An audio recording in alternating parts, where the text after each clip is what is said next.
that have been defined to help us identify what is an infected arthroplasty, and this comes from the MSIS back in 2011. The major criteria are as if there's a sinus tract present. This is about 20 to 30% sensitive, but 100% specific. So if you have a sinus tract, it is infected, and you will need to try and improve that. Then there are these sort of minor criteria as well, with elevated inflammatory markers like ESR and CRP, synovial leukocyte counts, neutrophil percentages.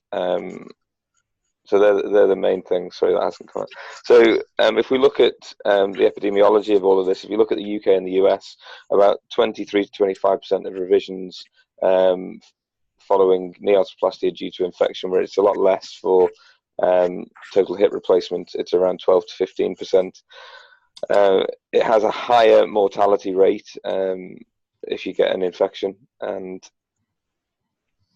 certainly it causes a massive impact to patients' lives, probably setting them back 2 or 3 years out of their life to actually get over the impact of an infection. We think it's increasing over time. And I've just added in something just about, it's not just hip and knee that this is affected by. It does also happen in the upper limb, but again, there are a lot lower incidences in the upper limb. So what are the risk factors? Well, the immediate ones, so post-operatively surgical site infection. So if the wound never healed on time, if there was delayed healing, there was an oozy wound, particularly longer than 5 days, then you need to be thinking that is there a infection. If it's obviously a revision surgery, or they've had a previous injury, and you're doing their knee replacement because their arthritis is secondary to a previous open injury or an injury around the knee. If they've got underlying conditions like rheumatoid arthritis, or they're on immunosuppressive treatment, then they're more likely to get an infected joint replacement. And the things that we can do as surgeons is try and reduce our operative time, because the longer an operation goes on, the potential for infection is greater. Okay, so I'm going to get past that. So it can be classified as either early, delayed, or late. I think this is quite important. So early is in the first 3 months after surgery. Delayed is from 3 months to 2 years, and then late is after 2 years, and the causes for these are usually slightly different. The early comprise the majority of the cases that we get. So like I say, that they had post-operative wound complications, they had antibiotics in the immediate post-op period. These are the patients that are more typical. And then the delayed and late presentations, they usually have a very slow history of increasing pain. They feel like their joint replacement was just never right. And they can't really tell you why. And then the very late ones are usually a hematogenous infection, so they've had an infection somewhere else that's then managed to spread down to the joint. They're usually the later presentations. So there are a number of classification systems, and I'm not going to go through these. So periprosthetic infection. So how does it get there? So directly, immediately after surgery, all your wounds are colonized with bacteria, and whether or not they become an infection is down to the immune system and how well we treat our patients afterwards. Then you've got your hematogenous spread, so it goes through the blood or the lymph, and it comes from a distant site of infection. And then you've got your contiguous spread, which is from a local adjacent structure, so they've had penetrating trauma, pre-existing osteomyelitis, or they've got skin or soft tissue lesions.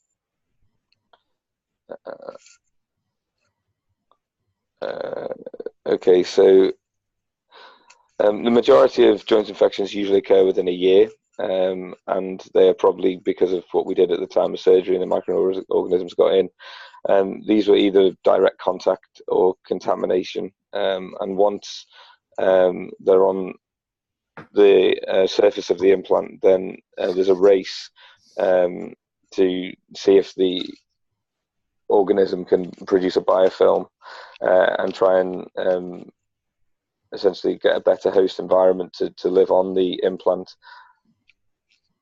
So your contiguous spread is from an adjacent site, and it's usually a second infection, which we've sort of said. And the last thing is the risk of hematogenious spread, so from one site to another, which I've kind of said.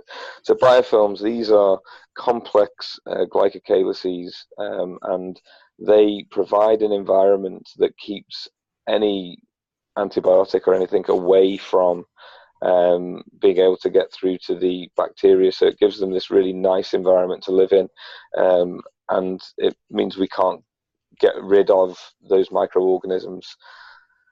So there's not much that we can do other than a revision for these things in order to try and get rid of the infection. Biofilm is this sort of protected state for these bacteria, and it gives them a place where they can hide away so that we can't actually penetrate them with our antibiotics. And the commonest ones are Staph aureus and Staph epidermidis, and then there are some also gram-negative infections. So if you look at these, are the coagulase negative staph are the commonest microorganisms, and then Staph aureus 12 to 23% of the time, and then you can see from that list it goes down in frequency.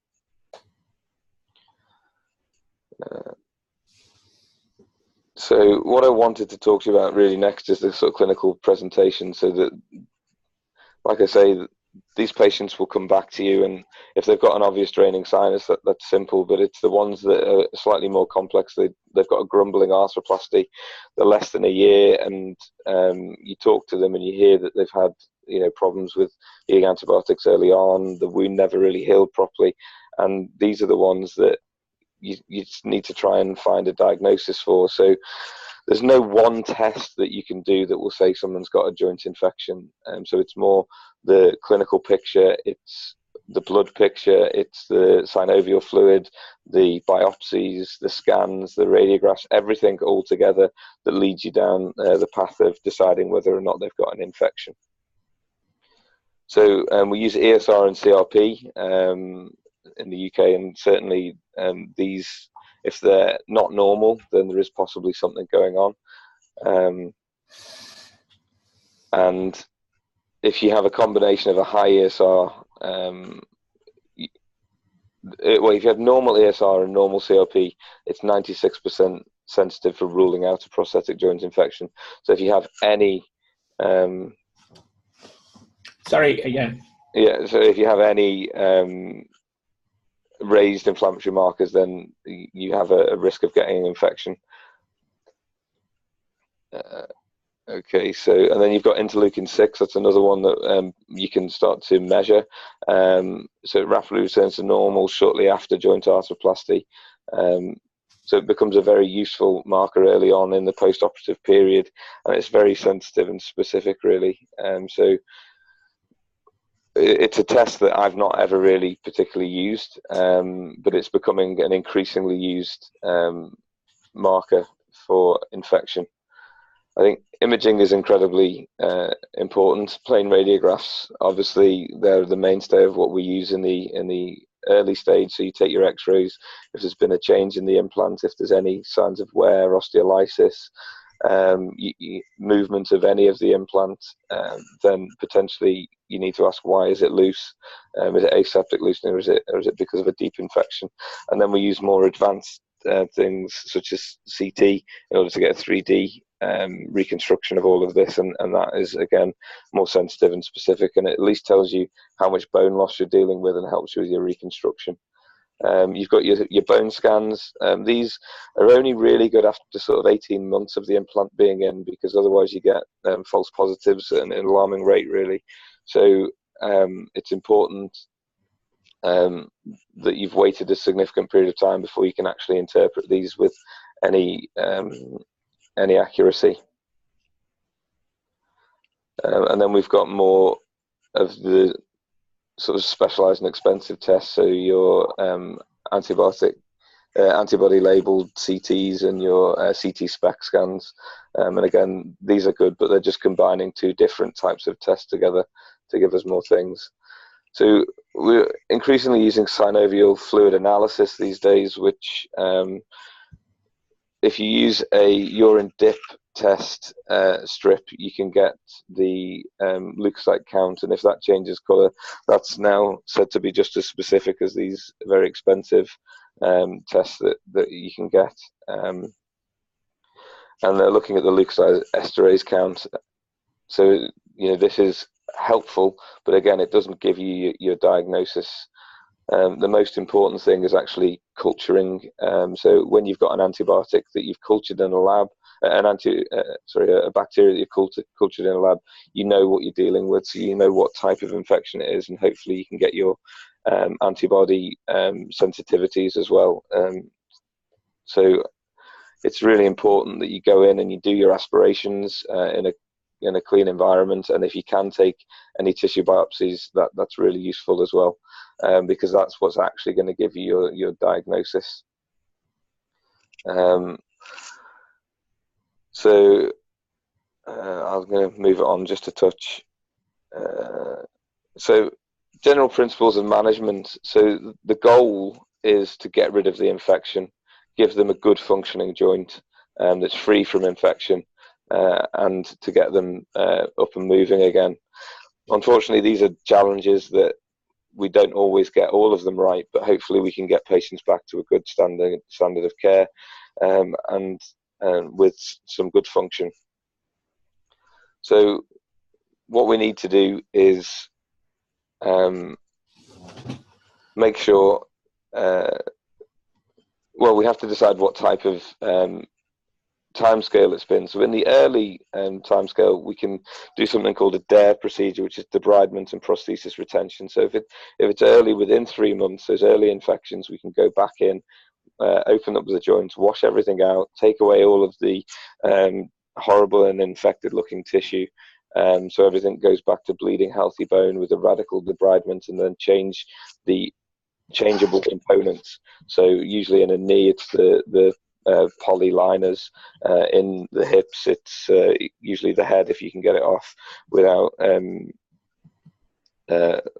damaging the trunnion of the stem, and then again the poly. So if you can get all of that out, give it all a good clean, and then it's really just about antibiotics.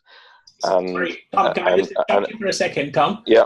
Shahid Bhai, you're sharing your presentation. Can you stop that so that we can see Tom's presentation, and then we'll share yours in a few minutes, if that's okay, yeah? Yeah. Okay.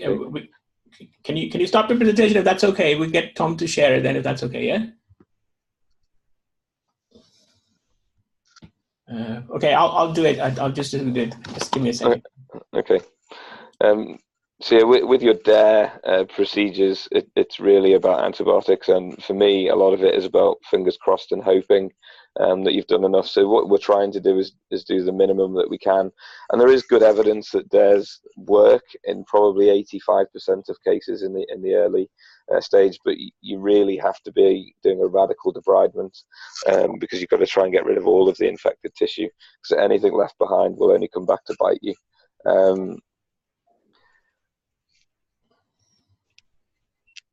So the next thing is a single stage revision, and a single stage revision is, for me, only for ones where you have a known bacteria and you've got the sensitivities.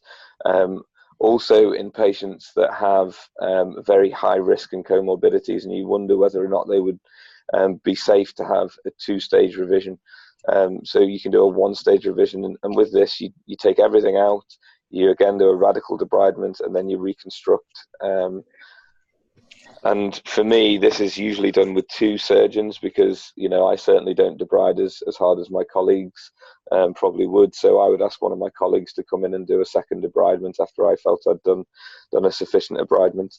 And because you know the sensitivities and the bacteria that you're dealing with, you can then hit them hard with the right antibiotics. And this, is about 90% of the time will have an infection, be infection free at 2 years. And then you've got the gold standard, which remains the gold standard. It's the 2-stage revision, and that is doing a full first stage where you take everything out, and then you put a cement spacer in, and or a spacer of some description. For my hips, what I generally do is something called a Kiwi technique, which is where you debride everything and then you put in an actual hip implant that's cemented in, but badly, so you can remove it 6 weeks later. Patients like this because it gives them instant stability, really, for their hips. For my knees, I generally do a cement spacer, and again, it's about then hitting them hard with 2 weeks of IV antibiotics and then 6 weeks of antibiotics in total, and then bringing them back once their inflammatory markers are down to normal again. So I would want my CRP to be less than 5, and then I would get back on and do this. If you have a problem during that first stage and the infective markers don't seem to settle, then I think it's really important that you have a low threshold to go back in and repeat the first stage and do a more radical debridement. It has to be aggressive to try and get rid of infection. So antimicrobial spacers. So you can either have static spacers, which are non-articulating, or you have your articulating spacers. I try and use articulating spacers because then patients get a bit of function and get up and get going, and I think that's useful. So these are the sort of 2-stage revisions. So you can probably see on the bottom, that was the infected implant, and then there's a cement spacer that looks pretty much like a normal implant, and that's what they were revised to.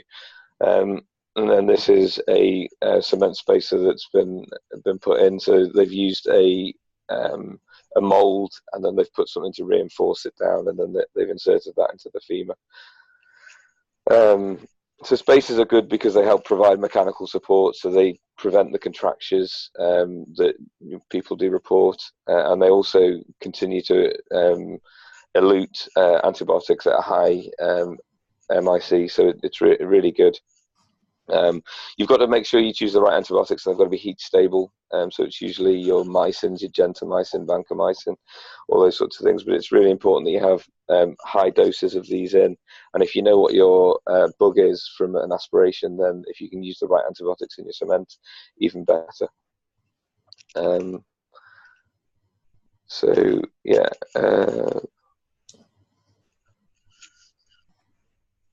So for me, I'm a very aggressive surgeon when it comes to this. I think 2 stages are the right way to go.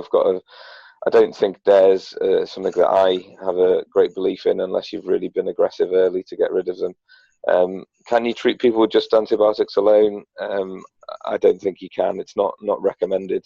You have to try and get rid of the source of infection, and unfortunately, like we said with the biofilms, they're all around the implant, and it's very difficult to get rid of them. I think that's pretty much what I wanted to talk to you about. I suppose a little bit about prevention. So it's really important that we optimize our patients pre-operatively. So if they've got diabetes, make sure they're well diabetic controlled. If they're smokers, get them to stop smoking, because all these things put things in your favor. Again, the way in which I prepare my patients, they should have chlorhexidine showers on the day of surgery to try and reduce the bacterial load, and then I then do a double prep. So I prep them once, and then I do a full prep once, and then a second prep. Obviously, we use clean air theatre and laminar flow, and then if we're using so antibiotic prophylaxis should be given at the start, whatever your microbiology guidelines are locally for the commonest infections. But for me, at the start, and then I give them 3 post-op doses as per the recent infection guidelines that have come out of Parvizi's group. And that's pretty much what I wanted to talk to you about. Okay, well, thank you, Tom. Before we do anything, I want you to introduce you to Shahid Noorsab. He's our guru on arthroplasty. Shahid Bhai, can you unmute yourself? Your microphone is mute. So for me to teach Pakistan or people to Pakistan, it was Shahid Bhai who introduced me to it. So I'm extremely grateful, and I'm actually grateful that he's joined us today. So Tom is our arthroplasty surgeon, the new breed. We've joined. So he's an amazing guy, and I immediately grabbed him to come and talk to all of you guys. Okay, so do you want to say something, Shahid Bhai, before the guys can ask questions, yeah? Thank you, Tom, for giving an excellent lecture. I was listening to the last part of your lecture, and the principle that you have elaborated has been excellent. And I'm extremely grateful to Munawwar Shah, who's been instrumental in exciting young surgeons in Pakistan. I'll just do a little introduction that I'm the president of Pakistan Arthroplasty Society, and we run national fellowship program on arthroplasty. We've established Pakistan National Joint Registry, and we would love to hear from you in future as well. Thank you. Oh, yeah, that'd be my absolute pleasure. Yeah, no problems. Okay, so Tom, can you just quickly summarize, if somebody gets asked a question in the exam, how do you know this person is infected? What is the best possible answer? Okay, so infection, well, it's a multifactorial answer, really. So one, you've got to take all patients as, if they've got a painful joint, you've got to investigate the reasons why. Is it pain because it's loose aseptically, or is it loose because of an infection? So it's then going to be a systematic workup for that patient. So they will present with a painful knee, loss of function, and then you need to do your blood tests. And if you've got any raised inflammatory markers, then you then need to, for me, go on to thinking of getting a sample. So that would be an aspiration in theatre with biopsies if you could. And then it would be doing extra specialized tests such as a bone scan, SPECT CT to again identify if there's any areas where infection is. If you get anything of these that are positive, then for me it's get them in early and try and get an organism. So I've recently had a gentleman that was on antibiotics, so I had to give him an antibiotic holiday for 3 weeks in order to get a positive sample, but then I knew what I was dealing with, and I've done a first stage revision on him, and he's coming back in a few weeks to do a second stage. But all his blood markers are now back down to normal because we knew what the organism was and we knew what it was sensitive to. So I suppose the model answer is a clinical assessment, followed by the right tests, including biopsy or aspiration, and then it's getting on and planning a 1 or a 2 stage revision depending on how confident you are with your microbiology. So just to what Tom said, absolutely correct. Any infection in the joint, that's what you do.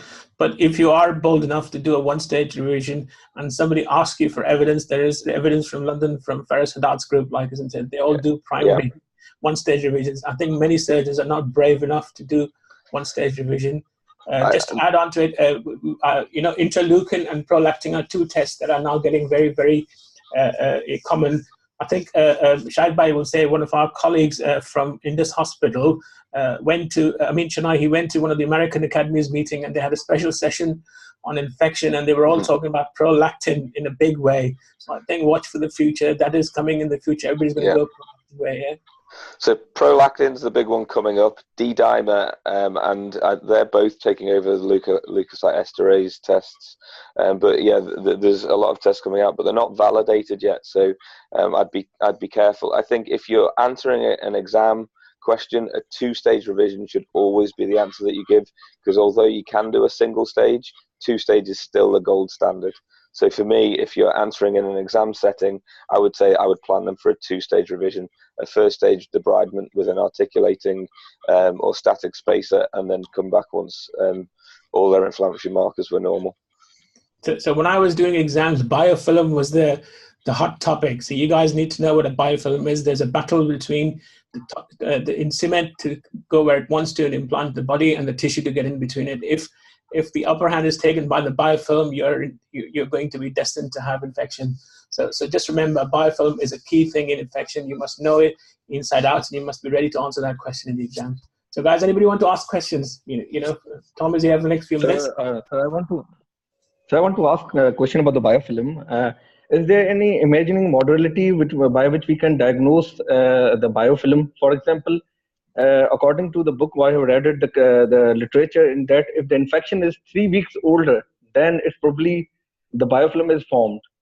If the infection is, suppose the patient is having an infection for the last 4 weeks, and in that case, how can we say that it's mandatory that that particular implant is probably had a biofilm or something like that? Because 3 weeks is the criteria in our literature that biofilm has been formed within 3 weeks. So I don't know whether you understood my question or not. Yeah, so the question is biofilm necessary in infection? And I think the answer is yes, but Tom will tell you that, yeah. Yeah, well, biofilms, they're a glycocalyx, and they form on the surface of the prosthesis, and what they are a barrier for any of our antibiotics to get through to the bacteria. So they're a safe environment and a hiding place for the bacteria in reality. I think, whatever the criteria is, if it's 3 weeks, from my point of view, if you've had an infection, certainly in the delayed and late, then there's going to be a biofilm present, and that's why you can't do a DARE procedure. So DAREs are realistically based on the fact that we think that we can get rid of enough of the biofilm and get rid of the bacteria, and that's because you've got an early infection, less than 3 months, and then you can go in and try and do a radical debridement to get rid of all of that and clean the implants and change any of the modular parts. But from my point of view, most infections will have a biofilm, and it means that the implant needs to come out and you need to start again. There's no cutting corners with infection. I think when you try and cut corners, you'll just get recurrent infections, and actually all you're doing is losing your good bone stock, and you're losing your potential function of that joint. So for me, it's about being aggressive early, and yeah, biofilms are there. And they also constantly change, so they become resistant to different antibiotics. So every time you throw antibiotics at them, they will mutate, and they'll form an even bigger resistance. So you've got the nastiest bacteria hiding in that. So remember, guys, when the exam somebody asks you, do you one-stage procedure or two-stage procedure? The answer is, I don't do DARE procedures. I do gold standards. I do two-stage procedures. Yeah. Go on. Next question. Are we happy, or do you want more questions? Everybody's happy? What will be the minimum duration between first and second stage? So you will follow the inflammatory markers, or you'll wait for the 3 months and 6 weeks period that is quite mentioned in some. So you can do short stage, two-stage revisions, short interval two-stage revisions. You need to have a really good microbiology department and know exactly what you're dealing with. But for me, the standard interval would be at least 6 weeks, and you need to get your inflammatory markers down to normal again. So if I've got someone who at 6 weeks their CRP is still raised, I will continue to wait and see if that'll come down in another week, and if it doesn't, then go back in and do your either repeat first stage, or if you think everything's okay, do your second stage. But typically, if you've got the right organism and you've got your sensitivities, you will at 6 weeks have everything back to where it needs to be. Okay, you guys happy? Any more questions? Sir, one more question. Sir, one more question I want to ask. Yeah. Sir, as I told, the ESR and C-reactive protein has the highly sensitivity for the prostate joint infection. Is it the same for the shoulder joint infection? Because I have read one paper in which it said the ESR and C-reactive protein are not that much. I know. So yesterday, even Arif Saab said that if you have a TB spine and you want to do a stop medication, you go by your blood markers. You have to have 3 months of free ESRs, no ESR raised for 3 months at least. The same is for prosthetic joint replacement. You have a CRP, which should be normal 2 week apart test for at least 3 times, so that's 6 weeks. The same is for shoulders. If I see an infection, I will take everything out and put a spacer, as any joint prosthetic protocols, and then I will start the appropriate antibiotics. But I will also look at serial CRPs 2 weeks apart. If I have 6 weeks of normal CRP, then I will stop antibiotics and do the second stage. Okay, same for everybody. Okay, so Shahid Bhai is getting restless. Thank you, Tom. I really appreciate this. Yeah. So in the future, if you stop your Apple on your telephone or your presentation, you go onto your computer, download from iPhone the Zoom application, then it will work for you. But thank you very much. We're grateful for you to join us. Yeah. No, my absolute pleasure. I'll see you at work tomorrow, and thank you everyone for listening. Yeah. Take care. Thank you very much. Okay. Bye. Good luck. Bye. On to you now. Your turn, Shahid Bhai. If you want to start, you can share your presentation. many audience have we got? Your sound is a bit low, Shahid Bhai. You need to get your microphone working better. Can you hear me? Yes, yes. I'll speak a bit louder. Can you see my presentation on the screen? So if you share it, we will see it. Press share. You have a share? You did well. You showed it to us a few minutes ago while we were talking, so it is working. You just need to get the... It was my son. So, on your computer screen, under your face, you will have a green button which should say share. Let me just find out. So in a minute, I'll be sharing. Okay, and you just need to get your volume a bit higher. Your volume is a bit, sound is slow. Can everybody hear Shahid Bhai? A bit slow, but we can hear it, sir. Oh, good. So while Shahid Bhai is preparing, I can have a quick chat with you. Infection. If somebody asks you in the exam, how do you know this is infection? So clinically, okay? Yes. If there is a sinus, it is 100% sensitive and specific to it, okay? Then you will try to take a biopsy or an aspirate, okay? Aspirate is not as sensitive as a biopsy is. You will then look at the blood parameters. If the ESR and CRP is raised, you have got a high incidence of infection, okay? Then you will always plan a two-stage procedure because the biofilm is in the way and the biofilm will not allow you to get the antibiotics. Okay, once you've done that, then you take everything out, debride everything out, and reculture it again. Okay. Sometimes, if you haven't got a tissue diagnosis, you do what is called an antibiotic holiday. Do you remember what Tom said? Yes. What's an antibiotic holiday? You need to stop the antibiotics for at least 3 weeks so that you can get a positive culture. Very good. Okay. I think Shahid Bhai is ready. So you want to go to slideshow and you want to go from the beginning, sir.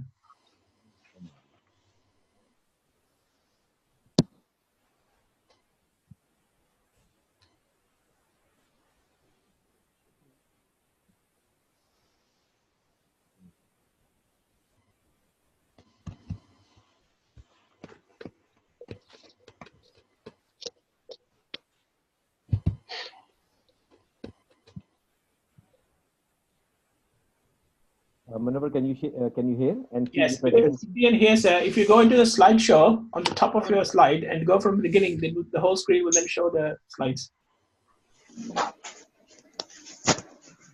जैसे आप PowerPoint presentation करते हो ना meetings में slide show से start करें.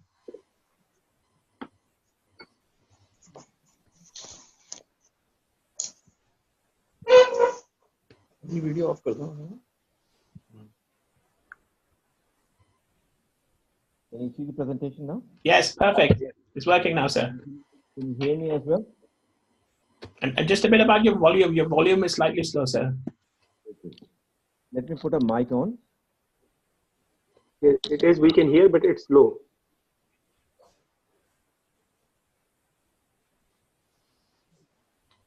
Can you hear me better now? Yes. Much better, sir. Okay, fine. Thank you very much, Manohar, for working on Sunday for the benefit of our young surgeons in Pakistan. Let's make it interactive, and I'm just going to keep it at a FCPS exam level.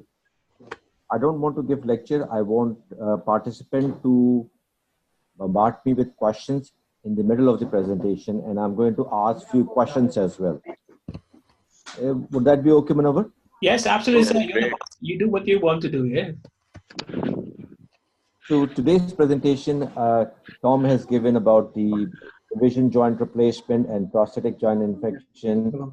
I'm going to make it a basic level, and today's presentation is going to be for patient who requires knee arthroplasty. And we will cover every aspect from indication to preoperative assessment, preoperative planning, intraoperative steps, post-operative rehabilitation, post-operative complication, and you can stop me at any stage. Okay. So who's going to define what is arthroplasty? Any of the participants, please?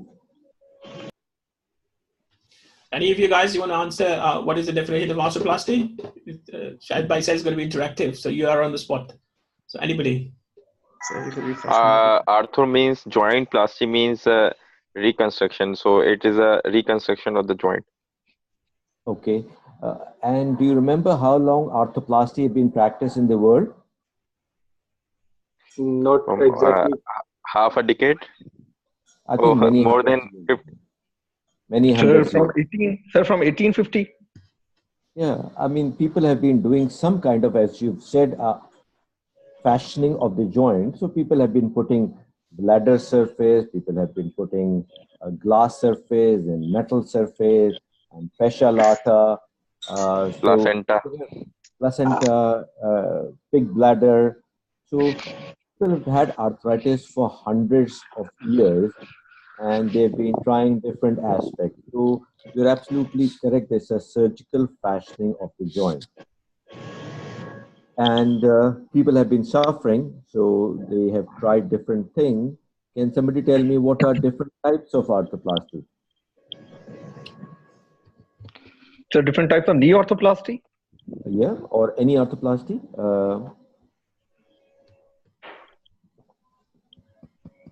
So It involves it involve a single compartment. It may be a unicompartment arthritis, or it involve more than one compartment. Just like any arthroplasty, So hemianal tri-compartmental total, yeah, hemianal total. Yes. Yeah. You guys, we've been doing this. You need to shine. You've done two of them. You So took this me to is the what best Atalanta. You have somebody all of prepared. the examiners are going to ask. So the examiners are not trying to fail you, but they are just asking question as a beginner. Uh, and then when you answer, try to classify. So, for example, arthroplasty could be resection arthroplasty. So you remove the ends of the bone and do nothing. Or you can do a hemiarthroplasty. You can do one compartmental arthroplasty, or you can do a total joint arthroplasty. So, okay. tell me indications of knee arthroplasty. So the main indication for knee orthoplasty is the pain, particularly the pain which is affecting the daily living activities.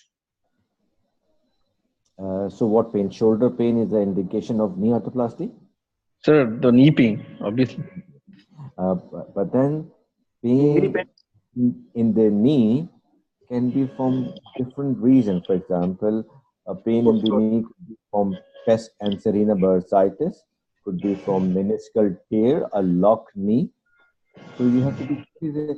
So severe pain in knee from arthritis, not resolved by non-operative treatment.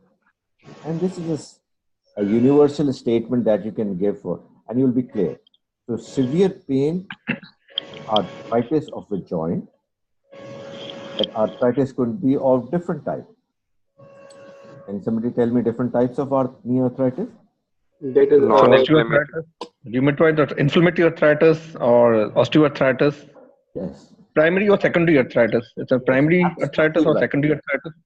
Very good, very good. And that is what we want from the candidate. So you see that when you give your exam, you are under stress. yes. As an examiner, we know that, but we are trying to help you. So I think a person who is going to pass his exam, if no question comes as a surprise. For example, in a clinical scenario, one of the stations, for example, if you consider Shalimar Express from Karachi to Lahore, one of the station is Hyderabad and two or more stations. So the one station is a station of diagnosis. How do we diagnose any condition? History and Clinically, examination. So we take the history, we do the examination, and Yes. How do we relevant. diagnose a condition? It's basically on the basis of history and clinical examination. It's always a three-step: history, examination, and investigation. Lab workup. Always. Whether you are making a diagnosis of shoulder instability, whether you are making a diagnosis of prostate joint infection, whether you are making a diagnosis of pregnancy or acute appendicitis or osteogenic sarcoma, You must know that the basic principles are history, examination, and investigation. Always. Now, in your theory part, sometime you will be given part of physical examination finding, part of history finding, some investigation, but you have to have relevant history. Every history aspect of the history is now a candidate is going to pass the exam that he chooses right questions and do right interpretation. And then you come to a station which is a station of diagnosis on the basis of positive findings in the history and positive finding in your examination. You come to a differential diagnosis. Now, you've done some differential diagnosis. How do we confirm a diagnosis? By getting lab and radiological workup. Absolutely correct. So keep this in your mind that whenever somebody asks you anything about how would I'm going to ask few questions, it's always going to be history. It's always going to be examination. What are different steps of examination? So it includes the biodata, history. No, You are for listen to my question. Now, history is finished. okay. The problem is that people don't listen to the examiner question. My question is, what are different steps of examination of a joint? Look, feel, Look, feel, and read. look, feel, and So you have to stop your temptation to touch, but then first tell the inspection finding, look finding. And if you want to practice that, tie your hand behind your back. Or you should be develop the skill of describing, for example, this is a mobile phone. So if I'm on a telephone, not on a camera, or this cup, I should be able to describe, and the listener should make a picture in his mind.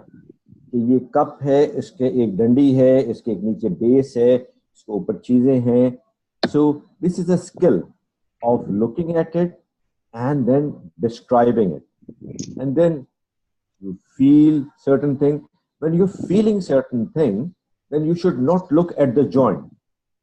You should be looking at the face of the patient for local or general tenderness and temperature and other thing, and then special tests. Okay, so coming back to today's presentation, the indications of knee arthroplasty is going to be severe disabling pain, which is affecting quality of life of the patient, and the patient is not responding to non-operative measure.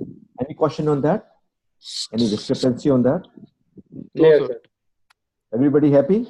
Clear? Yes, sir. Yes, sir. Yes. Primary indication is pain, but the pain has to come from inside the joint, not a referred pain, not a pain from prepatellar bursitis, pes and serenal tendonitis, hamstring thing, or any other thing. That's not an indication. For example, a pain of the hip joint coming to the knee, you have not examined, or a radicular pain, which is on the knee and the calf, but then your indication was not correct. And the secondary indication could be correction of deformity. For example, patient might have a fixed flexion contracture or fixed varus deformity or fixed valgus deformity. Everybody happy on the indication?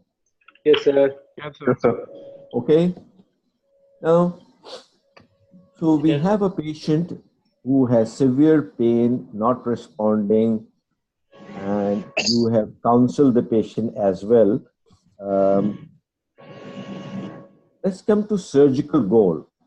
What are our goals of knee arthroplasty? Successful goals of knee arthroplasty? To relieve the pain of the patient, to restore the range of motion. So painless mobile. Restore the joint line, balance the ligaments and normal Q angle, make the patient free to move, free of pain. So one of the conclusion is that at the end of your procedure and recovery, patient should be pain-free. Yes. I'm asking for this surgical goal intraoperatively. So again, listen to the question that I'm asking because I'm an examiner as well. So yes, indication is restoration of mechanical access. yes. So one of the surgical goal is that you restore the mechanical axis, which is going to pass from the center of the head of femur to center of the knee to center of the ankle. And obviously, you must have assessed that what was preoperative deformity and where was the mechanical axis passing preoperatively. What are other surgical goals? Pain-free joint. Yeah. So well balanced. Intraoperative goals. So well balance balanced. ligaments, Yes. balance ligaments, restore joint line, and restore natural mechanical axis of the limb and normal Q angle. And restore the functional and extension gap. So to summarize, the surgical goal is correction of deformity and creating a flexion and extension gap, which is rectangular and equal. Remember this statement. So we want to create an extension gap which is not trapezoid. Trapezoid समझते हैं क्या होता है? Yes, sir. Rectangle समझते हैं क्या होता है? ये rectangle है. Equal in और ये trapezoid है. Yes. So we want to create an extension gap which is rectangle, and we want to create a flexion gap which is rectangle and equal. We want a symmetrical gap. That's our surgical goal. Somebody said about correct joint line. So that's another surgical goal. We want to have good patellar tracking. That's another surgical goal. So these are the goals that we want to achieve. So pain relief, correction of deformity, restoration of mechanical axis, balance knee and extension and flexion gap, correction of the pectorofemoral tracking. So these are our goal. Overall goal is pain relief, but surgical goal is correction of deformity, and that you are going to assess during your operation that have I corrected the deformity completely or not? Have I created a correct flexion and extension gap or not? Have I corrected the fixed flexion contracture or not? And finally, before you close the wound, is my patellofemoral tracking correct or not? Is the patella tracking laterally or is it coming in the middle of the femoral trochlea? And these are the things that you can assess during the surgery, that you've created a balance gap, and you can check and stress. And for example, preoperatively, we'll see that you have to assess and define the deformity.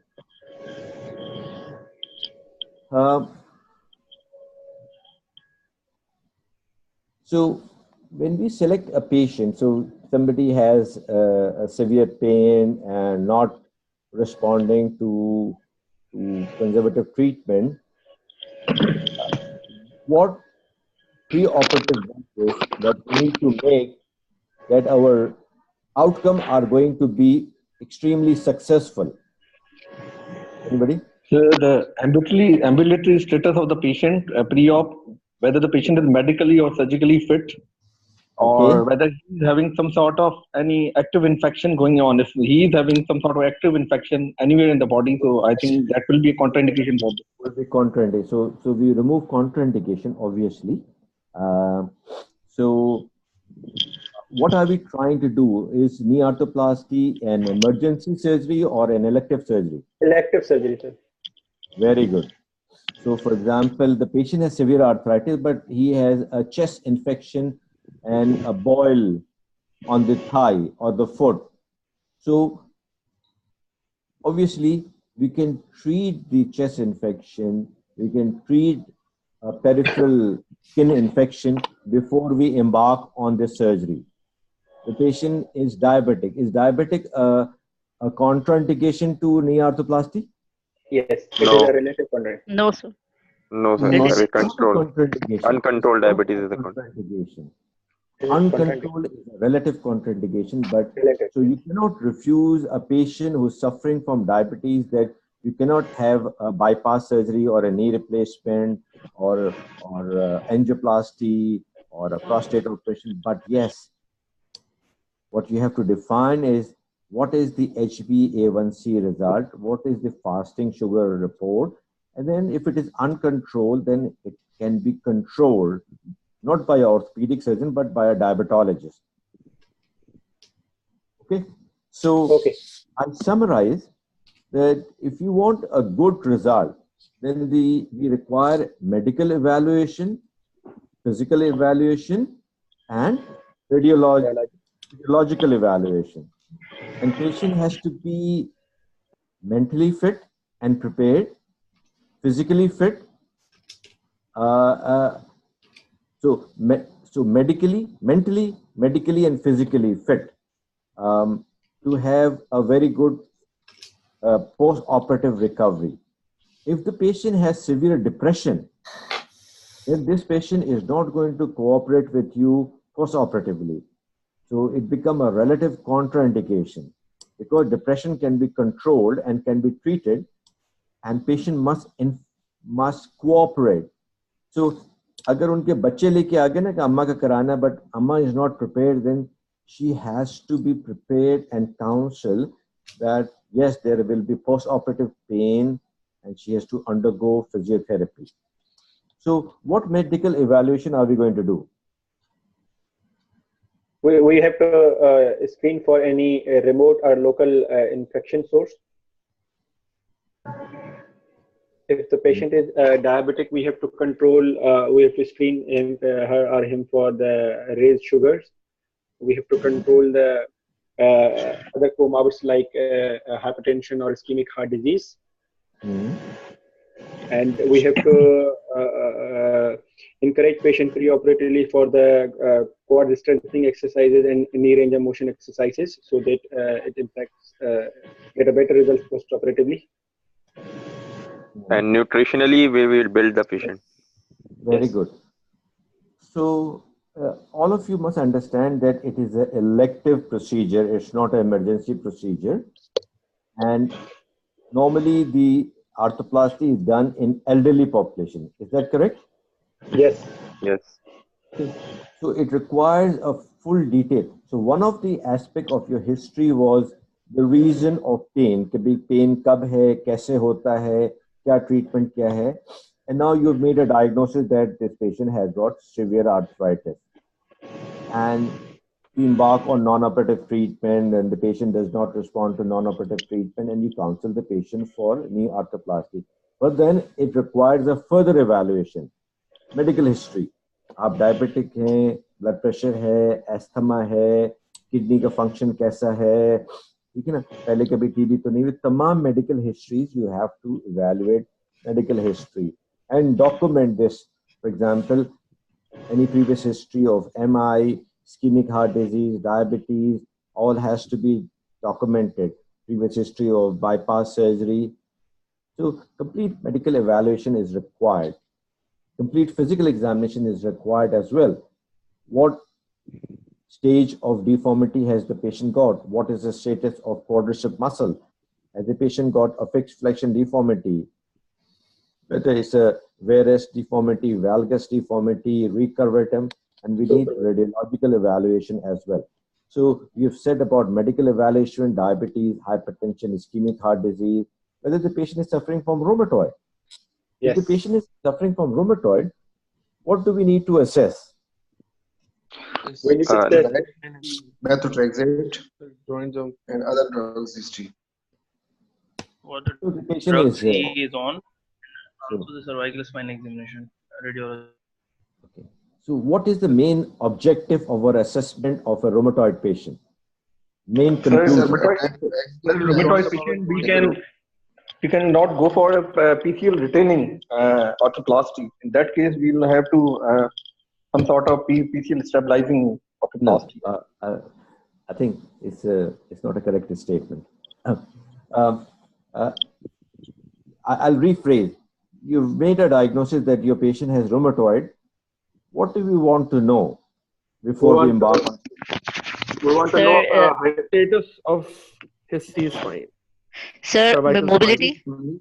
her daily activity levels, flexion or flexion contractures, degree of flexion contractures, and R factor titer, that how it is controlled or not. So I'm like a I'll typical specifically look at examiner. the disease I pattern. have some answer in my mind and I want to hear from you. Either the rheumatoid is an active form, active in active disease, or in inactive form. No. So is the rheumatoid in a uncontrolled, like diabetes, is it uncontrolled or controlled? So rheumatoid, is it in a flare-up or remission state? Yeah. Everybody agree with that? बिल्कुल तो हमें कैसे पता चलेगा कि ये rheumatoid का flare up stage है या रिमिशन है? आर फैक्टर से नहीं पता चलेगा. No, sir, patient clinical ESR, CRP and RF का high titer जो है it can suggest. इसके अलावा patient की clinical picture. What clinical picture? The active synovitis होगी. She will be having multiple symmetrical joint pain and swelling with mild signs of infection like warmth and edema. And morning stiffness. Morning stiffness. So morning stiffness is extremely important history finding for the status of rheumatoid arthritis. So if, for example, there might be a patient who's got deformity, but no effusion and no morning stiffness. So that's a patient who's in remission. And ESR is relatively controlled. Compared to that, another patient has got multiple joint pain, swelling, and morning stiffness, and morning stiffness lasting more than an hour.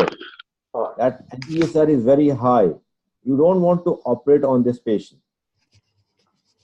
You want to control the disease to remission. जिस तरह diabetes में HbA1c 8+ है ना, you want to control the diabetes. So similarly, remember my statement. You want to control the rheumatoid before you embark. Yes, cervical spine is important, but if you are doing it under general anesthesia, it is not mandatory to do a hip and knee replacement under general anesthesia. If you're doing under spinal epidural, then the patient is awake and you don't need to particularly assess the cervical spine for atlantoaxial subluxation. So rheumatoid remission and active is important. Diabetes is important. Hypertension, is it uncontrolled or controlled? Ischemic heart disease, has the patient got a controlled ischemic heart disease or uncontrolled? How do we know that the patient has uncontrolled ischemic heart disease?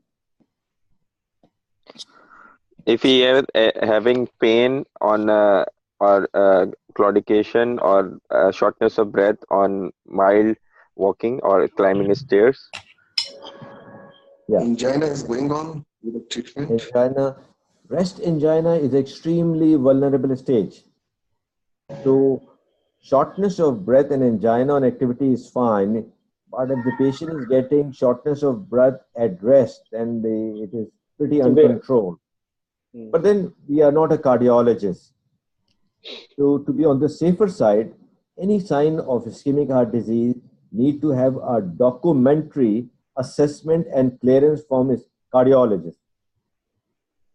Now, you pass your FCPS exam, you do a fellowship in arthroplasty, you embark on a patient, do a very good surgical goal, and next day patient is dead.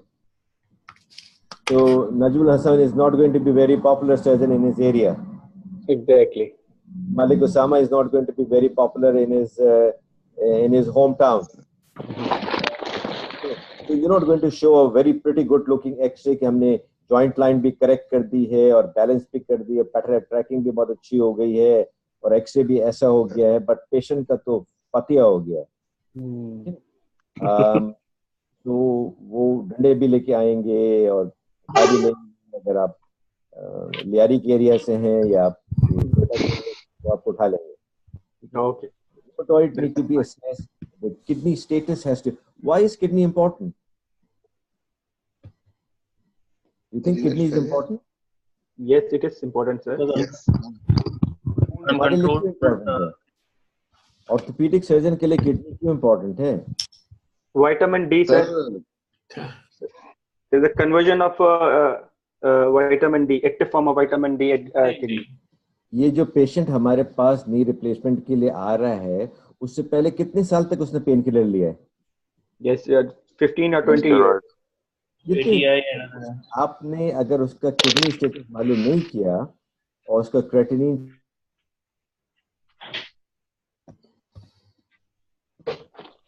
को knee replacement कर दिया, उसके बाद patient के आपने knee replacement कर दिया और मेरे अब्बा और अम्मी का जो है ना वो डायलिसिस शुरू हो गया. For example, you have a patient with fractured humerus, but you have not assessed preoperatively that he's got a wrist drop. Or patient has a fracture dislocation of the acetabulum, you have not documented that the patient has a foot drop. If you don't document, then you are responsible. If you document and counsel the patient, देखो ये fractured humerus है, लेकिन इसकी लगता है कि नस damage हो गई, हो सकता है कि सो गई हो सकता है कि कट गई हो, लेकिन हम ऑपरेशन करेंगे, देखेंगे, लेकिन आपने बता दिया कि हम किसको बता दें, शहबाज खान साहब को बता दिया, ठीक है ना, जावेद साहब को बता दिया, डॉक्यूमेंट कर दें कि भाई के शहबाज खान जो है, जो इनके भाई हैं, उनको मैंने बता दिया है कि इनका जो है ये रिस्ट ड्रॉप है, ठीक है. पेशेंट को एस्थमा है, is it a contraindication for knee replacement? No. Should be optimized. Has to be optimized, na? Has to be optimized and get a clearance from a pulmonologist.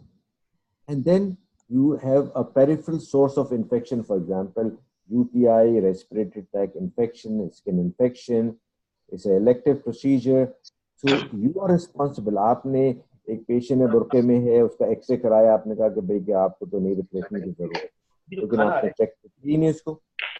आपने अगर check नहीं किया तो आप रिस्पॉन्सिबल हैं. Physical examination, skin की condition देखें, assess for fix और करेक्टेबल डिफॉर्मिटी, मसल का बल्क देखें, रेंज ऑफ मोशन देखें, वेस्कुलर स्टेटस देखें. Luckily in Pakistan the peripheral vascular disease is less common as in UK, और देन आपने टॉर्निकेट लगाया, ऑपरेशन किया, एल्डरली बाबा थे, ठीक है ना, एक्सरे बड़ा प्रिटी लुकिंग है, लेकिन नीचे से टांग काली हो गई, तो because you have not documented, you have not checked the peripheral pulses. In the exam as well, when you are asked to examine the knee, and if you don't check the peripheral pulses, then we are not very happy with you. If you have not examined the spine, we are not very happy with you, because then you are a technician. You are working as a resident level. You have not matured to become a consultant, because you are looking through a tunnel and you don't have lateral thinking. ठीक है. इस picture में क्या नजर आ रहा है? Anybody? The right knee joint is swollen, and there is a petechiae on the interior aspect of the right leg, and there is gross effusion on the right knee. Okay. And swollen too. Sir, left sided वाली leg shiny है थोड़ी सी. Anything else? और इस पे कोई legion है sir? Legion. Vascular malformation है over the right knee joint. We can appreciate engorged vessels. Aneurysm might be. अब क्या नजर आ रहा है? There is a flexion posture contact, not fixed. It's a flexion posture of both knees with a equinus of left ankle. With a possible foot drop and left. Possible preoperative foot drop. Yes. Okay. So what is the difference between fixed flexion contracture and extension lag? So fixed flexion contracture, you cannot actively, passively correct it. But if there is an extension leg, you can passively correct it. Yes, absolutely. So fixed flexion contracture, you cannot passively extend the knee. And in extension lag, you can passively extend the knee. So exactly. You have to expose the patient, you have to document. So that's the part and parcel of your physical examination finding. You have to assess whether the deformity is fixed or correctable. What will be surgical difference if it is a fixed deformity or if it is a correctable deformity? Your soft tissue balancing and bony cuts, surgical planning will change, sir. How is it going to change? So if it's a fixed flexion deformity, you need to address soft tissue separately, and you might need to take extra bony cuts to correct that flexion deformity. And you have to document the neurovascular status pre-operated, the common peroneal nerve and the vascular status, because in the fixed flexion deformity there is high chance of, when you correct it, there will be a neuroplexia or common peroneal nerve injury or the vascular injury. Okay, so forget about just the fixed flexion. If it is a fixed varus deformity and a correctable varus deformity, what is going to be the difference in the surgical technique? So if it's a fixed varus deformity, your MCL will be very taut, and you need to release a lot of soft tissue on the medial side. But if it's correctable, Sir, in varus deformity, the concave side is particularly the tight. It's fixed. It's tight. So we have in varus deformity, we have to lead the concave side, and in valgus deformity, the concave side will be lateral. So along with the you have understood my question. That's a common information. So whereas the concave is medially and the valgus, the concave is laterally. What is the difference in surgical technique if the varus deformity is correctable and another patient is not correctable? So if it is correctable, that means the soft tissue problem, so you'll be able to manage it. And the associated flexion deformity with it? Maybe forget about the FFD. Just concentrate on varus. So I'll just summarize, make it easier. So if any deformity is not correctable and fixed, you will require more extensive soft tissue release. Yes. If it is correctable, then the soft tissue release might not be as significant, and the deformity is more because of bony loss. Is that clear? Yes, sir. Yes, sir. ठीक है, आगे बढ़ते हैं. ठीक है ना, ये कुछ क्लिनिकल पिक्चर्स हैं, तो पेशेंट को लेटा के नहीं, खड़ा करके भी देखें. Yes, very important. ये लेट की डिफॉर्मिटी इतनी नहीं पता चलेगी, खड़ा करके पता चलेगी. लेटा के जो डिफॉर्मिटी उसको करेक्ट करने की कोशिश करें, तमाम चीजों को डॉक्यूमेंट करें. उसका हिप भी एग्जामिन करें, उसकी पेरिफेरल नर्व भी एग्जामिन करें, उसकी पल्सेस भी एग्जामिन करें. पेशेंट को क्या प्रॉब्लम है? This lady has a... Sir, she is not even able to stand without support. चलेगी.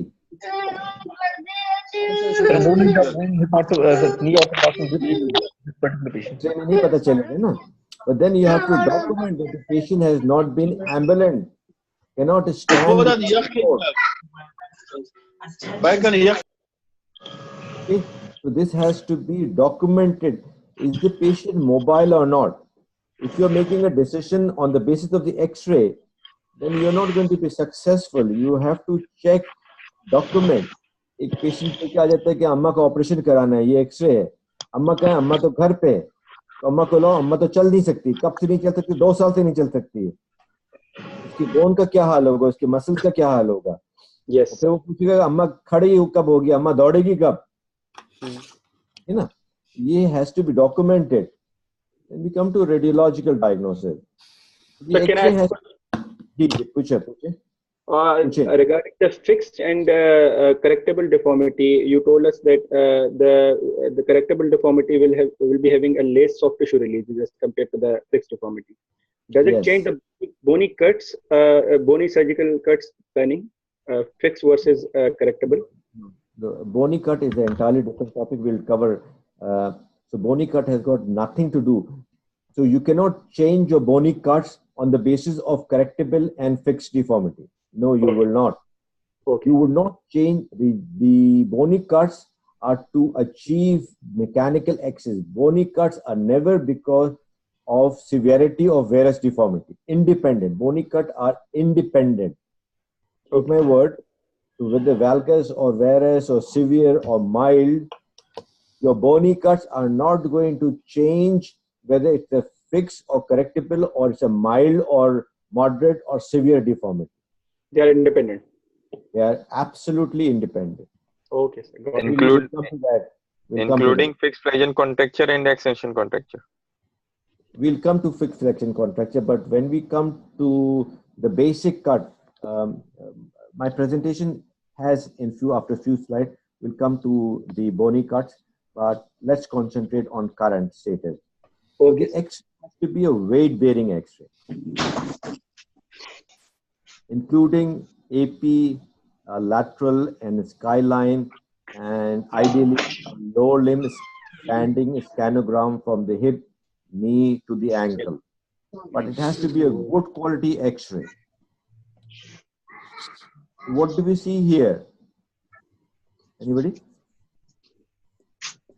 Yes. This is an X-ray of a skeletally mature patient, X-ray AP view of the both knee joints, showing decreased joint space on the medial joint line. Medial side, yeah, absolutely fine, and the lateral joint space appears to be normal. Okay, and similarly, a lateral view.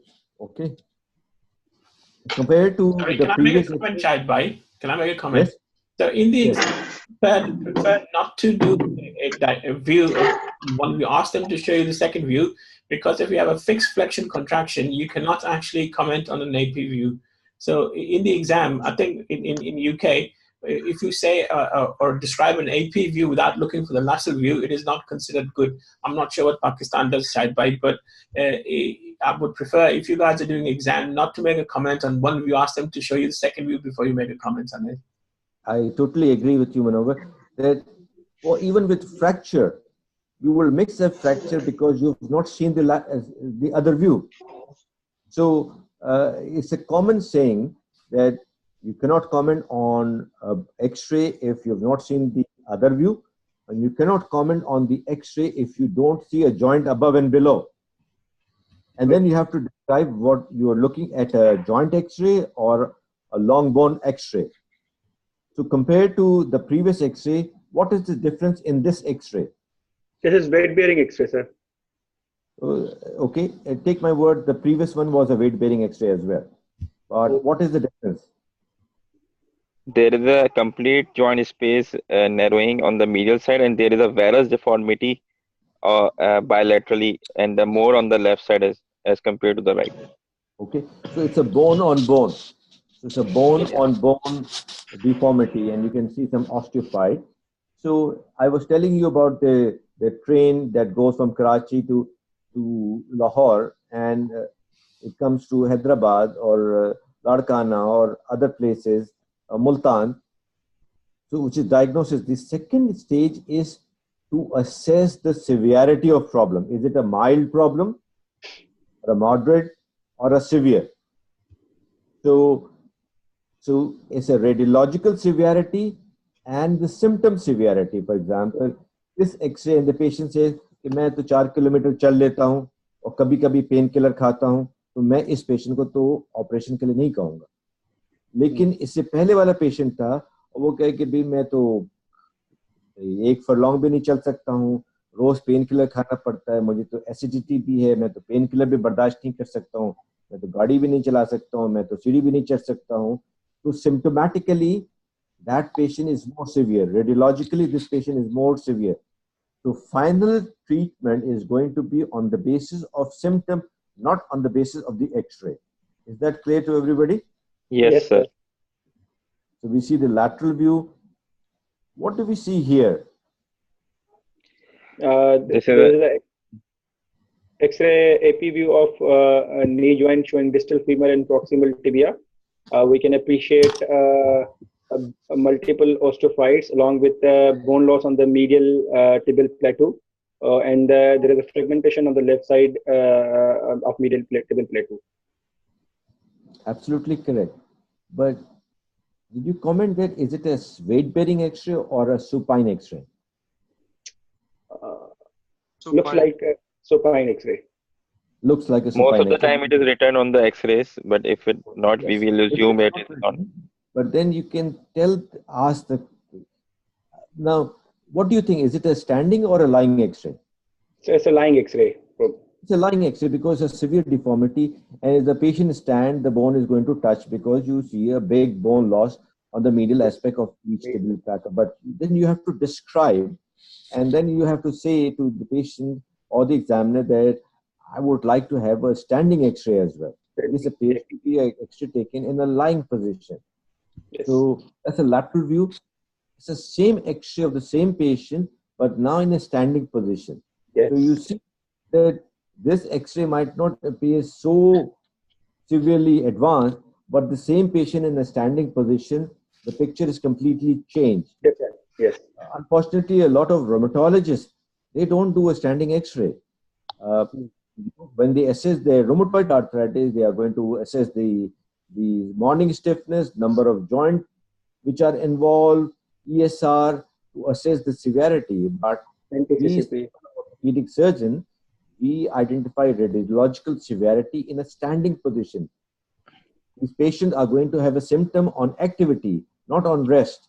So it's always mandatory to do X-ray in a standing position. Another patient, you can see the severity.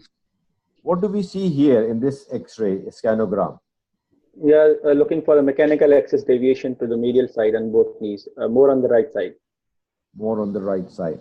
So that's why it is important to have a full-length standing scanogram, not a lying CT scanogram.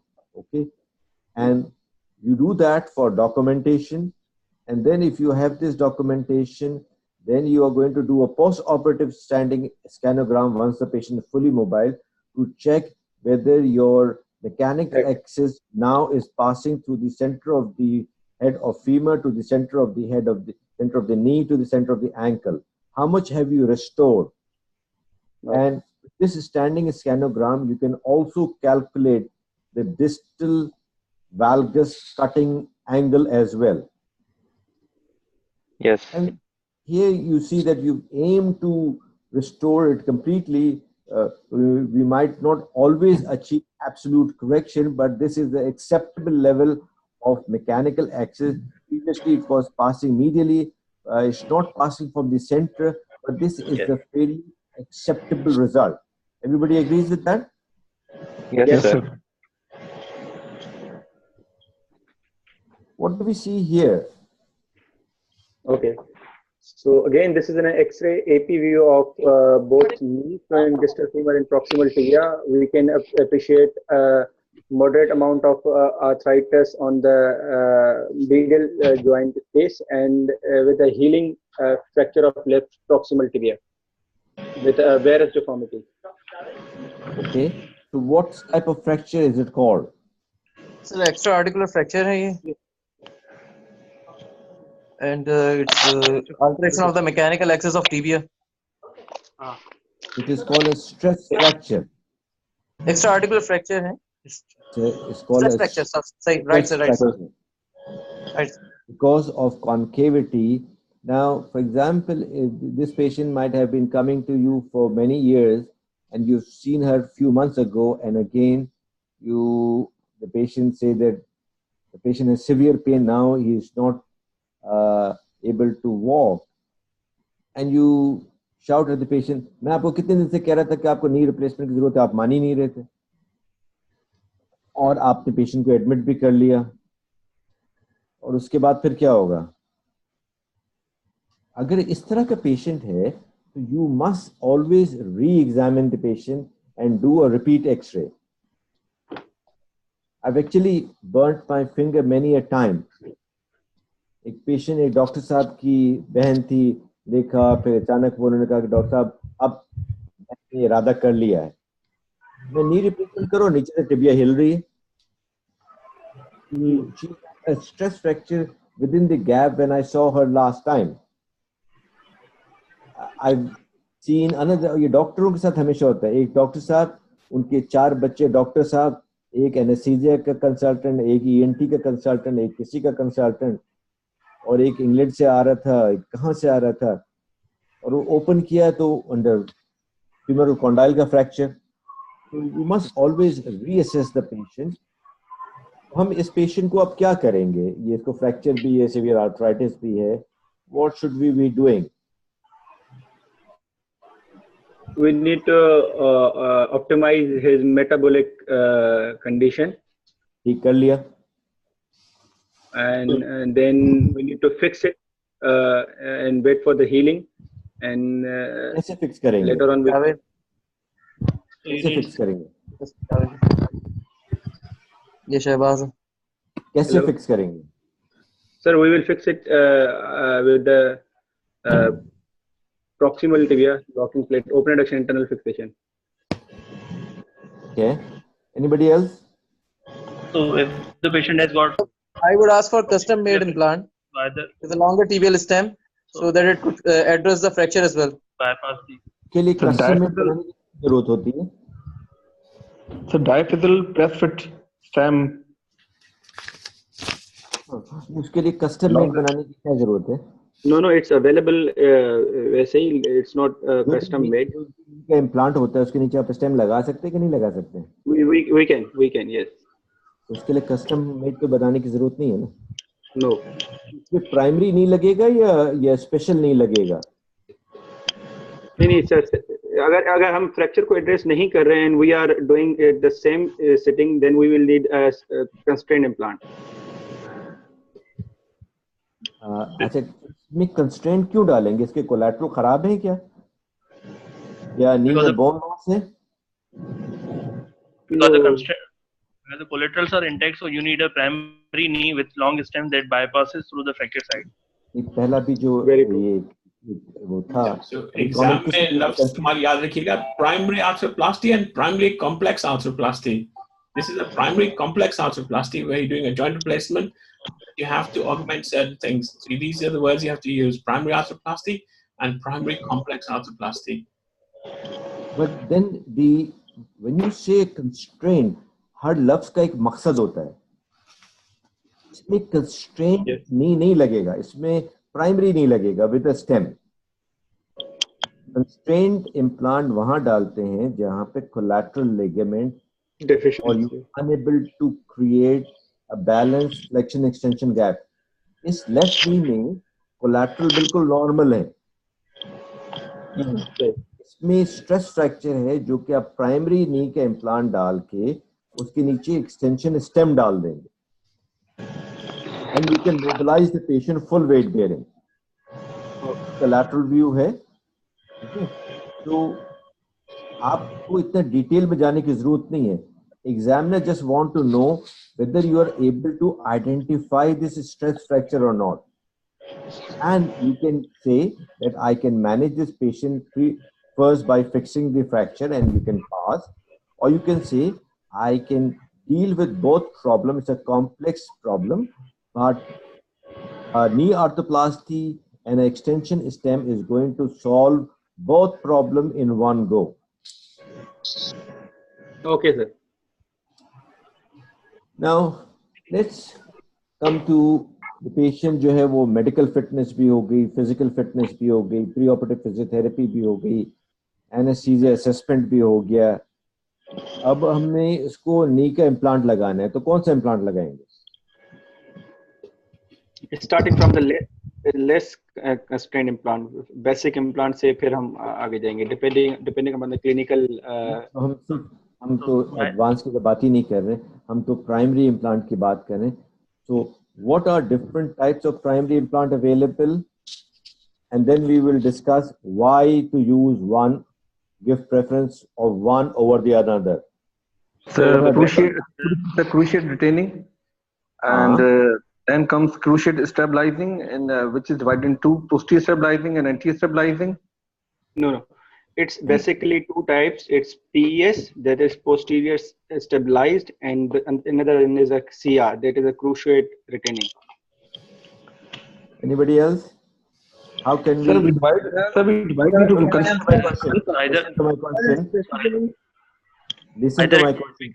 How do we classify different type of primary knee replacement implant? Sir, two types: cruciate retaining and cruciate sacrificing. It's a constraint and non-constraint. ठीक है ना. अब इस चीज से बाहर भी निकल रहे हैं ना कि इसके अलावा भी कोई चीज होती है. Listen to my question. How do we classify different type of primary knee arthroplasty implant? ये जो cruciate retaining और cruciate substituting समझ में आता है. इसके अलावा भी कोई other way है जिसे हम classify करते हैं? Non-constrained. Constrained, highly constrained. वो तो रिवीजन का आ गया ना बेटा. Sir, they can be classified as unicompartmental and bicompartmental arthroplasty.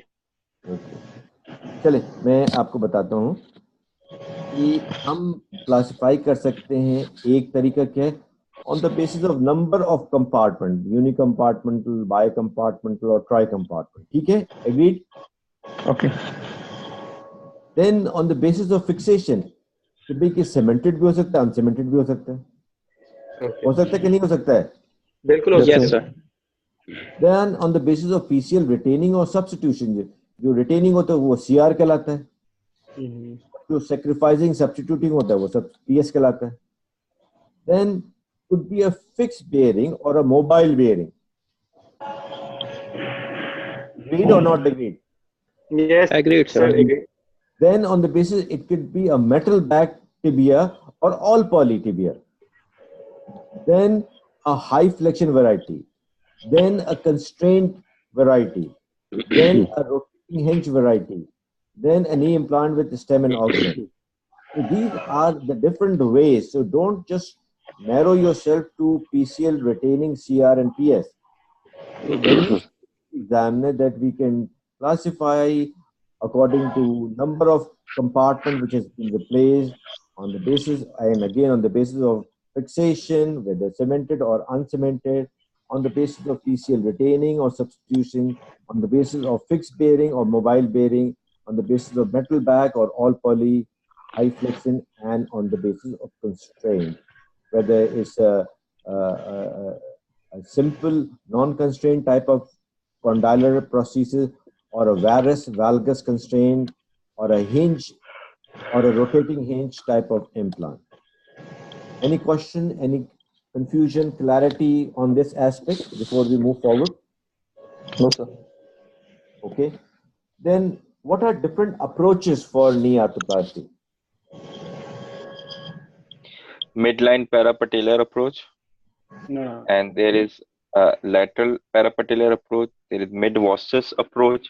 There is sub-vastus approach. And there is some approaches of revision, just like a tibial tubercle osteotomy, VY-plasty, or cordyceps snip.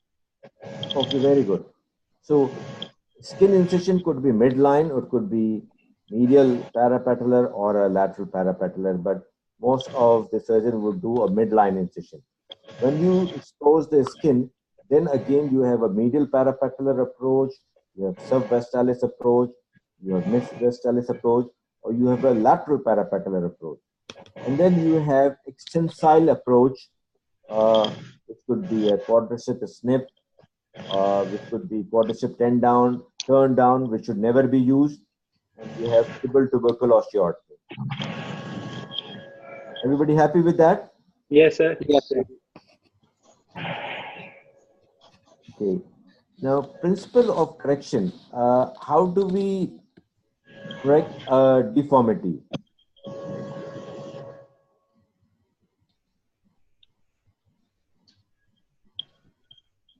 how do we correct a deformity surgically? By two methods, sir. One is soft tissue releases and other is bony cuts. Very good, very good. So common deformities we have discussed, varus and valgus and fixed flexion, and you can have a combination. So correction of deformity can be by bony cuts, and correction of deformity could be by soft tissue balancing. So we are now coming to different aspects. So principle of correction, check whether the deformity is correctable or fixed. We have already discussed. Basic rule, our concave side need to be require more release. Everybody agrees? Yes, sir. Identify anatomical structure. You should know preoperatively in varus knee, in the concave side, what are the structures which are resulting in this deformity, and you should be able to identify these soft tissue structure, and you should be able to release them. Happy? Yes, sir. And the release has to be sequential. So you don't want to do under correction, or you don't want to do over correction and cause instability. So inadequate release will result in persistence of deformity, which is not really desirable. And excessive release can lead to instability. And instability is one of the most common cause of early failure and revision. Everybody agrees with that? Yes, sir. अच्छा, अब हम आते हैं virus deformity में. Virus deformity में जो structures है ना, जो कि टाइट होते हैं, जिनको रिलीज करना पड़ता है, उसमें सुपरफिशियल मीडियल कोलैटरल लिगामेंट है, सेमी मेम्ब्रेनोसिस है, पोस्टीरियर ओब्लिक लिगामेंट है, एस एंसेरिना है, मीडियल ऑस्टियोफाइट है, पोस्टीरियर मीडियल ऑस्टियोफाइट है, पोस्टीरियर मीडियल कैप्सूल्स हैं जो कि टाइट होते हैं. Everybody agrees? Yes, sir. Okay, तो अब ये जो स्किल है ना, कि इन तमाम स्ट्रक्चर्स को इंट्राऑपरेटिवली आइडेंटिफाई भी करना है एंड केयरफुली रिलीज भी करना है. तो part of the correction is by our medial parapatellar approach. जब हम एक्सपोज करते हैं, मीडियल पैरापेटलर अप्रोच करते हैं, तो थोड़ा बहुत वेरियस डिफॉर्मिटी वैसे ही करेक्ट हो जाता है. फिर हम ऑस्टियोपाइट को भी रिमूव करते हैं. ये वीडियो नजर आ रही है सबको? Yes, sir. ये ना हम मीडियली जो है इसको रिलीज कर रहे हैं, ठीक है ना. ऊपर मीडियल मेनिस्कस है, ठीक है ना, और ये हम ब्रिस्टो से जो है ना इसको और फर्दर रिलीज कर रहे हैं. इसके पीछे मीडियल कोलैटरल लिगामेंट है, उसको बचाना है. वो कट गया तो समझो कि खतना हो गया है. खतना नहीं सर, फितना हो गया है, कंसेशन हो गई है, ठीक है ना. तो ये हम नहीं चाहते हैं कि आप रिलीज करें और खतना भी करें, ठीक है. तो ये हमने समझो कि सुपरफिशियल मीडियल, जो हम मिड कॉर्नल प्लेन तक जाएंगे ना, तो वो तो हम बड़ा इजीली जा सकते हैं. जो डीप पार्ट ऑफ ईसीएल है वो अटैच होता है मेनिस्कस के साथ अटैच होता है. जब आप बोन के साथ साथ जाएंगे तो डीप मीडियल कोलैटरल लिगामेंट तो अपने साथ साथ चला जाता है, ठीक है. अब क्या होता है कि बाकी जो रिमेनिंग ऑस्टियोफाइट्स है उसको भी रिमूव करें. लेकिन जो मोस्ट क्रिटिकल पार्ट होता है हमारे नीज में, जो कि पाकिस्तानी नी होते हैं, एक होते हैं देसी नी और एक होते हैं यूरोपियन नी. यूरोपियन नी होते हैं पप्पू नी होते हैं, देसी होते हैं वो पप्पू नी होते हैं, उनमें इतनी डिफॉर्मिटी नहीं होती. और हमारे होते हैं ये टेढ़े गोडे होते हैं, ठीक है ना, वो अकड़ू खान होते हैं, वो इतने आराम से सीधे नहीं होते. उनके साथ काफी वो मस्ती भी करते हैं, वो आराम से सीधे नहीं होते, रेजिडेंट होते. कभी जो है हमें दो भी पार्ट लगाना पड़ता है. तो ये जो है ना हमें पोस्टीरियर जाना पड़ता है, पोस्टीरियर मिडली जाना पड़ता है, बिल्कुल पीछे की तरफ जाना पड़ता है. और ये हमें सेमी मेम्ब्रेनोसिस के अटैचमेंट को भी रिमूव करना पड़ता है, और हमें पोस्टीरियर ओब्लिक लिगामेंट को भी रिलीज करना पड़ता है. एंड वेरी रेयरली जो है ना हमें नीचे जाना पड़ता है. कभी वेरी रेयरली हम नीचे नहीं जाते. पैसा एंसेरिना गए और काम खराब हो गया. ये बस डॉक्यूमेंटेशन के लिए बता रहा हूँ. दूसरा तरीका ये होता है कि कभी कभी आपने चेक किया और ये रिलीज नहीं हुआ, तो हम कभी कभी डाउन साइजिंग भी करते हैं. तो ऑस्टियोफाइट को रिमूव करने के साथ भी जो है ना वो आपकी करेक्शन होगी, एंड कभी कभी हम certain degree of down sizing करेंगे तो भी हम अपना बैलेंस अचीव कर लेते हैं। तो इस तमाम एक्टिविटी के बाद जो है ना हम एक स्पेसर ब्लॉक डालते हैं और उस पे हम वेरस एंड वैल्गस स्ट्रेस टेस्ट करते हैं कि भाई कि ये बैलेंस हो गया कि नहीं हो गया। ये बात समझ में आ गई सबके? Yes sir. जी सर। हमने एक्सटेंशन में भी चेक कर लिया, अब हमने फ्लेक्शन में भी चेक कर लिया, और फ्लेक्शन में ये हमने स्पेसर ब्लॉक डाल के उसको अगेन वेरस स्ट्रेस भी करें, वैल्गस स्ट्रेस भी करें, और चेक करें कि ये बैलेंस है कि नहीं। अगर बैलेंस बराबर हो गया तो हमारा काम खत्म हो गया। ठीक है, हम ये चाहते हैं कि ये जो एक्सटेंशन गैप है इसी तरह से रेक्टेंगुलर गैप हो जाए, ट्रेपेजॉइड ना हो। अब ये जो ना ये डाल के जो ना स्पेसर ब्लॉक डाल के हम वेरस वैल्गस चेक कर रहे हैं और ये इक्वल है, ठीक है ना।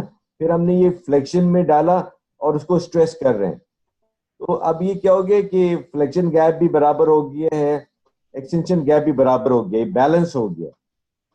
ठीक है, वेरस में अगर कोई क्वेश्चन अभी तक है वेरस में तो मुझसे पूछ लें। सर वो सीक्वेंस जो जिस तरह लिखा हुआ था फॉर वेरस नी के, हम सीक्वेंस उसी हिसाब से जाएंगे, सुपरफिशियल लेंगे?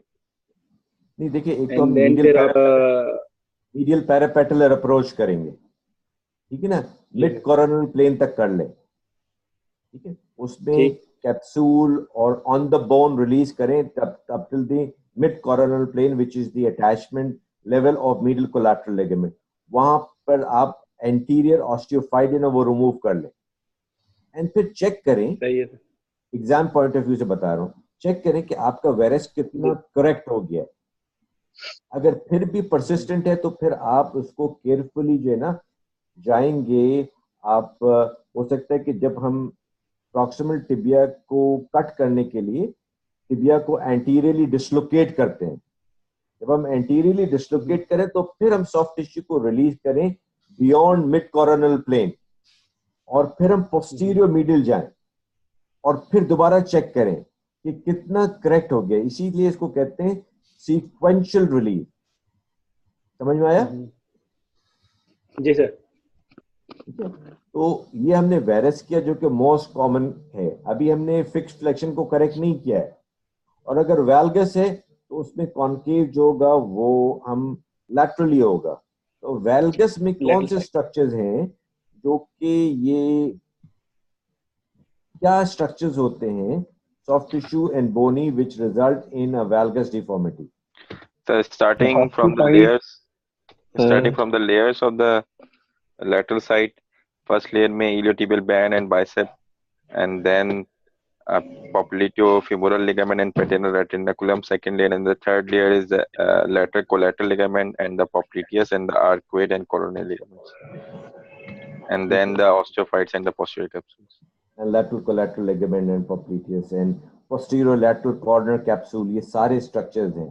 ठीक है, बोनी प्रॉब्लम क्या होती है? There is a distal femoral hypoplasia or distal femoral bone loss. Not distal femoral, lateral femoral hypoplasia. Yeah, lateral femoral hypoplasia. Yeah.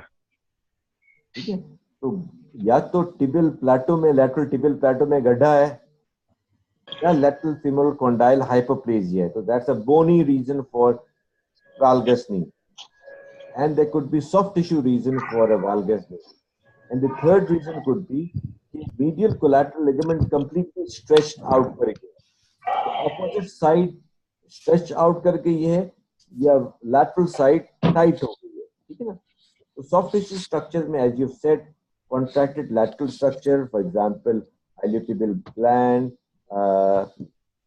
lateral collateral ligament, popliteus, posterior lateral corner complex, lateral head of gastrocnemius, lateral intermuscular septum, and long head of bicep, and lax medial structures है। बोनी problem में हमने देखा कि lateral femoral condyle hypoplasia है, ठीक है, और tibial प्लेटो का बोनी लॉस है। मुख्तलिफ क्लासिफाई होते हैं, माइल्ड, मॉडरेट एंड सीवियर। ये है टाइप 1 है जिसमें लैटरल बोनी लॉस है, एंड टाइप 3 जो है ना उसमें हाई टिबियल ऑस्टियोटमी में ओवर करेक्शन के बाद वैल्गस कर दिया है। एंड टाइप 2 जो है उसमें मीडियल कोलैटरल लिगामेंट की insufficiency, but there are other classifications for valgus knee as well. अब हम वैल्गस नी की करेक्शन की बात करते हैं। वेरस नी में भी जो टिबियल कट होगा ना, वो टिबिया के लॉन्ग एक्सिस के राइट एंगल पे होगा, चाहे वेरस हो या वैल्गस हो। Then it become independent. Mild deformity हो, करेक्टेबल हो, अनकरेक्टेबल हो, टिबिया का जो कट होगा वो इंडिपेंडेंट होगा। ये बात एग्री कर रहे हैं सब या कोई डिसएग्री कर रहा है? Yes sir, agree sir. Agree, ठीक है ना। तो जो long axis of the tibia है उसके हम 90 डिग्रीज पे कट करेंगे, ठीक है। लेकिन वेरस नी में जो होता है वो मीडियल साइड जो होता है वो मोर बोनी लॉस होता है, तो हम लैटरल साइड से चेक करते हैं कि हम जो हमारे वेरस नी में लैटरल टिबियल प्लेटो जो होता है वो अनअफेक्टेड होता है, तो वहां से हम 10 मिलीमीटर ले लेते हैं कि 10 मिलीमीटर जो है हम लेंगे। अब वैल्गस नी में जो है लैटरल टिबियल प्लेटो अफेक्टेड होता है, तो मीडियल साइड जो कि अनअफेक्टेड है वहां से लेते हैं, लेकिन हम 10 मिलीमीटर नहीं लेते हैं, कभी कभी 6 to 8 मिलीमीटर लेते हैं। लेकिन हमारा जो एंगल ऑफ कट होगा ना वो will be 90 degrees from the long axis of the tibia. Yes, अच्छा, always perpendicular to the mechanical axis. जी, अब मैकेनिकल एक्सिस यहाँ नहीं, या टिबिया के एनाटॉमिकल एक्सिस के 90 डिग्रीज पे होगा। टिबिया के एनाटॉमिकल एक्सिस पे 90 डिग्रीज पे होगा, ठीक है ना। मैकेनिकल एक्सिस के राइट एंगल पे फीमर की बात आती है, टिबिया पे नहीं आती।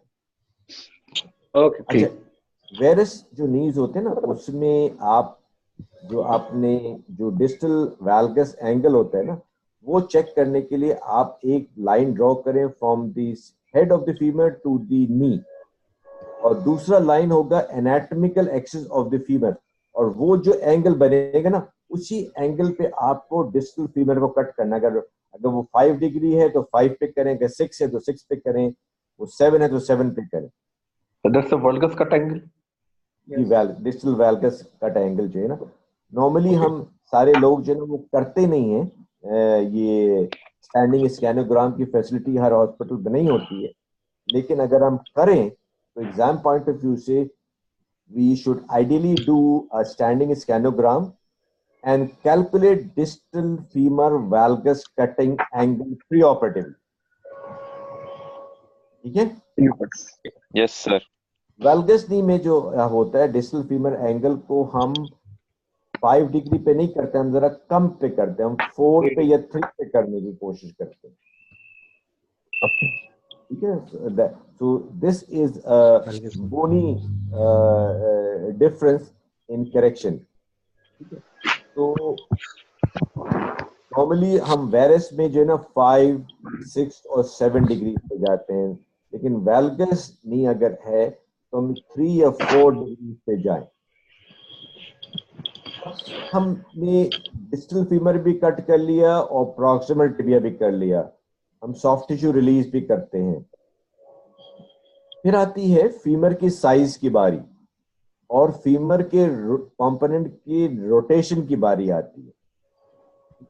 तो उसमें ये होता है कि हम नॉर्मली जो है जो साइजर जो होता है वो पोस्टीरियर फीमरल कॉन्डाइल के पीछे उसके नॉब्स लगते हैं, एंड जो नॉर्मल नीज होते हैं इंस्ट्रूमेंट उसमें 3 डिग्रीज एंड 5 डिग्रीज पे रोटेशन का एक्सटर्नल रोटेशन का एक जिग होती है, उसके मुताबिक आप करते हैं। लेकिन जो वैल्गस नी है क्योंकि उसमें लैटरल फीमरल कॉन्डाइल हाइपोप्लेजिया है। मेरा ये पॉइंटर आप लोग को नजर आ रहा है? जी सर। नजर आ रहा है ना। अच्छा, अब अगर देखें ये अगर नॉर्मल नहीं है ना तो इसमें एक एक्सिस हो गई है जो कि कहलाती है एपिकॉन्डाइलर एक्सिस कहलाती है, ट्रांसकॉन्डाइलर, और एक है वाइट साइड लाइन है, ये जो वर्टिकल है। नजर आ रहा है आप लोग को? Yes sir. अच्छा, एक लाइन होगी इसके नीचे, अभी है नहीं, लेकिन जो आपने टिबिया काटा है ना वो भी एक लाइन है, सही। ठीक है ना। अब इमेजिन करें कि हमारा जो एपी कटिंग जिग होना चाहिए ना वो पैरेलल होना चाहिए एपिकॉन्डाइलर एक्सिस से भी, और वो आपके टिबियल कट से पैरेलल होना चाहिए। ठीक है। तो इसके लिए हम ये करते हैं कि हम प्रिज्यूम करते हैं मोस्ट नी में कि जब हम जिग लगाते हैं कि अगर हमने 3 डिग्रीज एक्सटर्नल रोटेशन कर दिया तो हमारा एपी कटिंग जिग जो होगा वो एपिकॉन्डाइलर एक्सिस के भी पैरेलल हो जाएगा और जो कि टिबियल कट से भी पैरेलल हो जाएगा। अगर ये पैरेलल है तो हमारा फ्लेक्शन गैप जो होगा वो रेक्टेंगुलर हो जाएगा। Okay sir.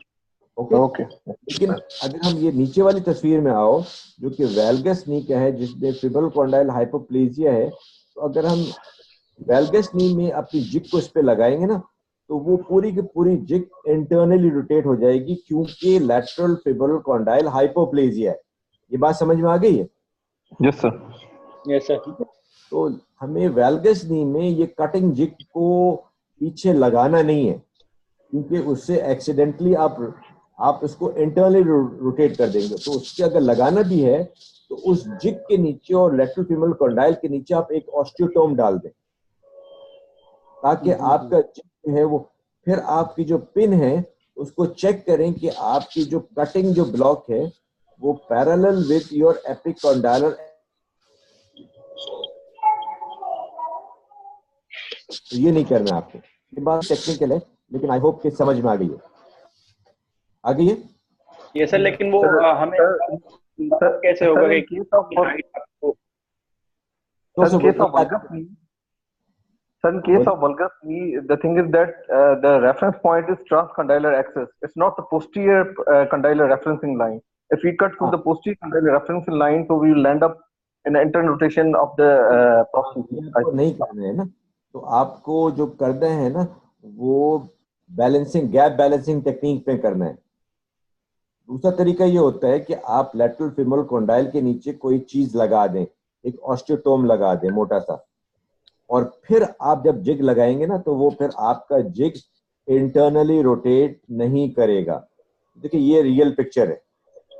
आप देखते हैं कि लैटरल फीमोरल कॉन्डाइल का हाइपोप्लेजिया है और जो आपने डिस्टल कट किया है तो मीडियल फीमोरल कॉन्डाइल से तो कटा है लेकिन लैटरल फीमोरल कॉन्डाइल से कटा ही नहीं है।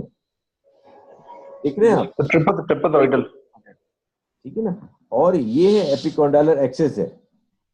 ठीक है ना। तो अगर हम इस एक्सिस पे लगाएंगे तो हमारा एपी कटिंग ब्लॉक जो है ना वो इंटरनली रोटेट हो जाएगा। तो फिर हम ये कहते हैं कि इसके नीचे यहाँ पर एक ऑस्टियोटोम लगाएं और उसके बाद जो है ना फिर हम अपना एपी कटिंग जिग लगाएं। लेकिन फिर भी पिन को दोबारा चेक करें, काटने से पहले दोबारा चेक करें कि आप उसको इंटरनल, जैसे हम एक जिग लगाते हैं ना और उस पर एक बटरफ्लाई या एंजल विंग भी डालते हैं, तो 100 चलाने से पहले आप चेक करते हैं कि भाई कि ये जो है मैं नॉर्मल जगह से काट रहा हूं या हमारा जो है ये एंटीरियर कॉर्टेक्स की नॉचिंग हो जाएगी। मैं आपको एक बात बताता हूँ। जब आप ये एपी कटिंग करेंगे ना, लेट्स से नॉर्मल वेरस नी, तो you will be taking more from the anterior lateral part of the femur and less from the anterior medial. Everybody agrees? Yes, sir. Or will be taking more from the posterior medial and less from the posterior lateral. तो ये हमारे दिमाग में target होना चाहिए। जब हमने anterior cut किया तो बोन को निकाल के देखें कि क्या मेरा कट जो है एज पर प्लानिंग है या नहीं है। और जो पोस्टीरियरली हमने काटा है तो मीडियली मैंने ज्यादा बोन लिया है कि नहीं लिया। अगर ज्यादा बोन नहीं लिया है तो देयर इज अ प्रॉब्लम। समझ में आ रहा है सबके? यस सर, समझ गए। This is for varus knees. Sir, I want to ask one question. पूछो। Sir, I want to ask, sir, for example, in case of valgus knee, transcondylar axis is the line. जैसे sir हम लोग we can have a cut at the parallel to that transcondylar axis.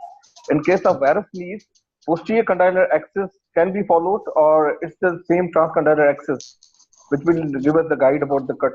मैं आपको बता देता हूँ। देखिए, epicondylar axis is the best line. Okay. में क्योंकि लैटरल फीमोरल कॉन्डाइल हाइपोप्लेजिया नहीं होता है तो हम पोस्टीरियर कॉन्डाइल एक्स को हम रेफरेंस में ला सकते हैं। मैं आपको दो बताता हूँ। एक होता है मेजर्ड रिसेक्शन टेक्निक होती है, उसमें आप पोस्टीरियर कॉन्डाइल के बेसिस पे करते हैं, और दूसरी सर्जिकल टेक्निक कहलाती है gap balancing technique. Gap balancing technique थोड़ी सी मुश्किल टेक्निक होती है।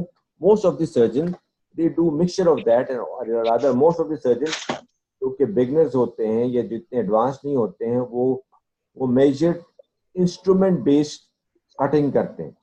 So that is the classical resection or what? Then it's not a classic, it's a technique. Okay. देखिए, क्योंकि यूरोप नॉर्थ अमेरिका में पप्पू घुटने होते हैं, तो वो उस पर काम चल जाता है, और हमारे होते हैं जरा अखरोट किस्म के घुटने होते हैं, तो उसमें जो है ना ये चलते नहीं, क्योंकि हमारे पास पेशेंट आते हैं बड़ी लेट आते हैं। तो आपको जो सर्जिकल स्किल होते हैं ना, उनसे ज्यादा एडवांस होगी तो आप अच्छा काम करोगे, और अगर आपकी मीडियम लेवल की अगर स्किल होगी तो आपका एक्सरे में गोड़ा तो नजर आएगा, लेकिन वो काम इतना अच्छा नहीं करेगा। ओके, ठीक है ना। फिर इसमें वेलकस में हम और आते हैं कि आप आइलियोटिबल बैंड को भी जो है ना वो कर सकते हैं, पाइक रस्टिंग कर सकते हैं। जो पोस्टीरियर लैटरल कॉर्नर है उसको भी आप पाइक रस्टिंग कर सकते हैं। इसमें ये क्या होता है कि हम लेमिनर स्प्रेडर डालते हैं और जो टाइट स्ट्रक्चर्स होते हैं उसको रिलीज करते हैं। ठीक है ना। अब कभी कभी आप जब रिलीज कर रहे होंगे तो पता चला कि एक्सटेंशन में तो रेक्टेंगुलर आ गया, लेकिन आपको लैटरल कोलैटरल लिगामेंट को भी रिलीज करना पड़ा, आपको पोप्लिटियस को भी करना पड़ा, और जब फ्लेक्शन किया तो फ्लेक्शन गैप बिल्कुल ही मुंह खोल के खुल गया, तो वहां पर आपको कंस्ट्रेंट नहीं लगाना पड़ता है। वहां पर आपको वेरस वैल्गस, क्योंकि आप ये नहीं चाहते हैं कि भाई एक्सटेंशन में तो वो बैलेंस हो गया और फ्लेक्शन में आके वो इनस्टेबल हो गया। एग्रीड और नॉट एग्रीड? Agreed, sir. ठीक है ना। तो अगर हम इसको समराइज करें तो वेरस एंड वैल्गस नी, जो कि कॉन्केव पार्ट में जो एनाटॉमिकल स्ट्रक्चर्स होते हैं, वो कौन से स्ट्रक्चर टाइट होते हैं वो आपको पता होना चाहिए, कहाँ होते हैं वो पता होना चाहिए, एंड देन उनको हम सीक्वेंशियल रिलीज करते हैं। ये रानावत टेक्निक है जिसमें सर अजान हो रही है, थोड़ी देर ब्रेक कर लें। कर लें। थोड़ा सा रह गया, क्या ख्याल आपका? जी शायद भाई थोड़ा सा रह गया। आप थोड़ी सी रह गई, बस इसको खत्म कर लें, फिर दोबारा वापस जमा करने में बहुत देर लग जाएगी। जो जिनको अजान करने, नमाज तो अजान के बाद। नहीं सर, अजान हो रही है, 1 मिनट की ब्रेक कर लें अजान के लिए। 1 मिनट की ब्रेक ले लें। 1 मिनट के लिए 60 सेकंड की, मैं पानी पी के आ रहा हूँ। चलो ठीक है। Right sir.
जी,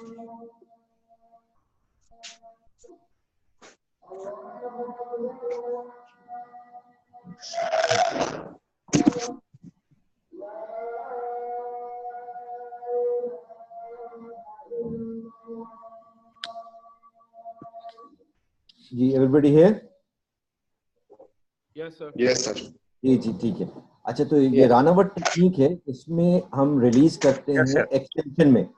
ठीक है, एक्सटेंशन में जो असिस्टेंट है वो लेग को पुल भी कर रहा होता है, हम एक लैमिनार स्प्रेडर भी लगाते हैं, और दूसरा असिस्टेंट जो है उसको वेरस में स्ट्रेस भी कर रहा होता है. तो जो स्ट्रक्चर्स टाइट होते हैं वो फील करते हैं. हम पोस्टीरियर लैटरल कॉर्नर को डायथर्मी से जो ना वो रिलीज कर रहे होते हैं.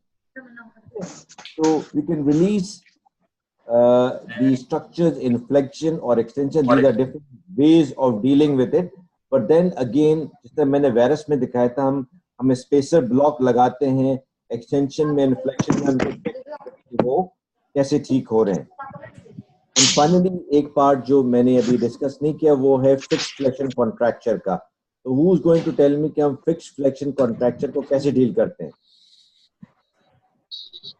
In case of fixed flexion contracture, the concave side is posterior, and we have to remove the osteophytes posterior capsule together with sometimes gastrocnemius muscle origin. Very good. ठीक है ना. तो एक तो ये कि हम डॉक्यूमेंट करें कि what level of fixed flexion, is it 5 to 10 degrees, 15 to 30 degrees, or more than that? ठीक है ना. And then what is the reason of fixed flexion contracture? Because there might be posterior osteophytes और जो है capsule भी fix है. तो हम ऑस्टियोफाइट को रिमूव करें, पोस्टीरियर कैप्सूल को रिलीज करें. इन तमाम रिलीज के बावजूद अगर थोड़ा है फ्लेक्शन, तो और क्या तरीके हैं कि हम फिक्स फ्लेक्शन को करेक्ट कर सकते हैं? Distal femur cut will be more. हाँ, तो डिस्टल फीमर कट हम कितना कर सकते हैं without significantly affecting the joint line? 8 to 10 mm. अगर 10 mm एक्स्ट्रा ले लिए ना तो कोलैटरल लिगामेंट उड़ जाएंगे. 8 mm. Maximum 8 mm sir. नहीं, जो एक तो हमारा डिस्टल कट है ना, जो कि 8 to 9 mm होता है, वो होता है कि इम्प्लांट की थिकनेस के बेसिस पे होता है. उसके बाद हम 2 to 4 मिलीमीटर मोर, उससे ज्यादा नहीं लेते. अच्छा, थैंक यू. 2 mm. ठीक है. तो अब क्या होता है कि जो PCL sacrificing and PCL retaining है ना, वो सर्जन की ट्रेनिंग पे होता है. I am train to do PCL sacrificing, जो कि एक इजियर इम्प्लांट होता है, जिसमें फिक्स्ड फ्लेक्शन कॉन्ट्रैक्चर को भी आराम से डील कर सकते हैं. हमारे पास सीवियर डिफॉर्मिटी होती है, I can correct and it is easier. जो क्रूशिएट रिटेनिंग है वो सीवियर डिफॉर्मिटी में डील करना मुश्किल होता है. आप पोस्टीरियर कैप्सूल को रिलीज नहीं कर सकते हैं. तो यूरोपियन नॉर्थ अमेरिकन जो नीज होते हैं जिसमें खास डिफॉर्मिटी नहीं होती है, they can easily retain PCL. ठीक है ना. लास्ट पार्ट पे हम आते हैं जो कि रिहेबिलिटेशन है, पेन मैनेजमेंट है. तो एक तो सॉफ्ट टिश्यू को आपको क्लोज बड़ी अच्छी तरह से करना है, फिर पेन मैनेजमेंट बहुत अच्छा करना है. Pain management has to be multi model.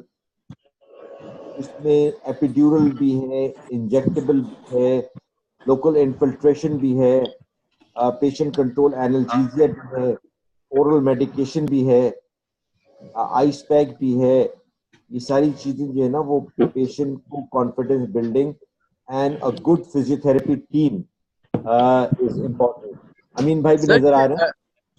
Sir ये जैसे ऑफसाइड पेशेंट को लगी हुई होती है, तो हम ये आइस पैक लगा सकते हैं? ऐसा तो नहीं कि वो क्या कहते हैं वाटर जो है वो उसको वुंड साइड को हमें कंटामिनेट करे? बेटा उनको हमें रेफ्रिजरेटर में थोड़ी डालना है. ये जो आपका आइस है, मेरी बात सुन लो, हमें आइस डायरेक्टली थोड़ी लगाते हैं. Hot and cold jail pad होता है, उसको आप एक कपड़े से कवर करें और उसको लगाएं, ताकि we don't want water to come to the wound but we want it to be cold compress. ये एपिड्यूरल है, लोकल नर्व ब्लॉक भी होते हैं, लोकल इन्फिल्ट्रेशन भी होती हैं. ठीक है. लेकिन सबसे इम्पोर्टेंट है पेशेंट काउंसलिंग. वो फियर आपको निकालना है देखिए हम आपको तकलीफ नहीं देना चाहते हैं। आवर ऑब्जेक्टिव इज कि भाई कि patient has to be ideally totally pain free, लेकिन उसको टोटली पेन फ्री करने के चक्कर में ऐसा ना हो कि मॉर्फिन दे वो सो रहा हो या वॉमिट कर रहा हो। तो इसलिए लोकल इन्फिल्ट्रेशन एपिड्यूरल जो होता है कि पेशेंट जागा हुआ भी है, खाना भी खा रहा है, and then he can cooperate with your physiotherapist and mobilise full weight bearing. आपको पता है ना कि ये एनहांस रिकवरी में in Europe people are doing knee replacement and hip replacement on a day care basis as well. So post-operative rehabilitation is important.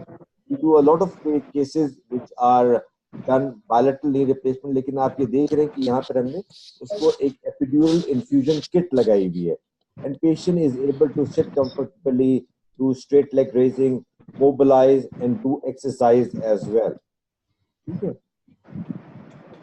Obviously it's a big operation, लेकिन इसमें complications भी हो सकते हैं, और आपने अभी लास्ट लेक्चर जो टॉम ने दिया है, मुझे कुछ कॉम्प्लिकेशन आप लोग बताएंगे क्या कॉम्प्लिकेशन हो सकते हैं नी रिप्लेसमेंट की सर्जरी में?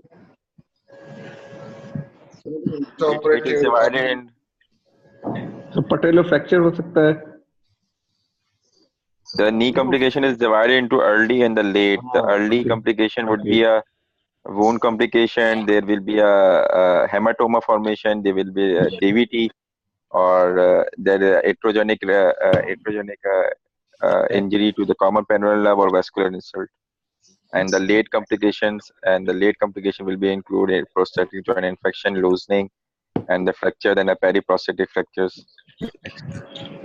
उसको इस तरह कर लो कि इंट्राऑपरेटिव कॉम्प्लिकेशन कर लो, early complication and late complications कर लो, ठीक है ना? तो कोई भी सवाल आए, चाहे वाइवा में हो चाहे थ्योरी में हो, अगर आप उसका आंसर क्लासिफिकेशन से करेंगे तो then it gives a better impression. You can classify and the examiner is going to guide you where you want to go. ठीक है? तो एग्जाम पास करने का इम्पोर्टेंट तरीका ये है कि आप प्रिपेयर करें, हर चीज को क्लासिफाई करें और उसके एग्जामिनर के सवाल को समझने की कोशिश करें, और जो आंसर भी है उसको क्लासिफाई करें।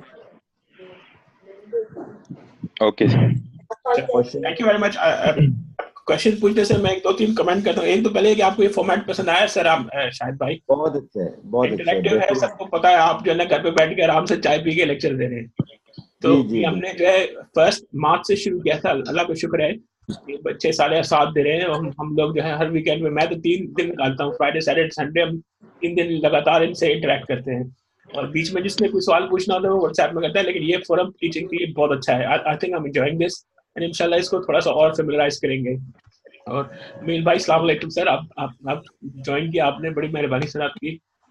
मनोवर भाई, आपका एक तो ये कि I am personally as a person and as a previous office bearer of Pakistan और association, I am extremely grateful कि you have taken this initiative and we will learn from this experience, and इसको हम national level पे भी जो ना different forum पे, चाहे वो आर्थ्रोप्लास्टी का हो, पीओए का हो, ऑन्कोलॉजी का हो, स्पोर्ट्स का हो, हम इसको करेंगे क्योंकि it is very non expensive. मुझे तो कुछ इन्वेस्टमेंट करनी नहीं पड़ी, ठीक है?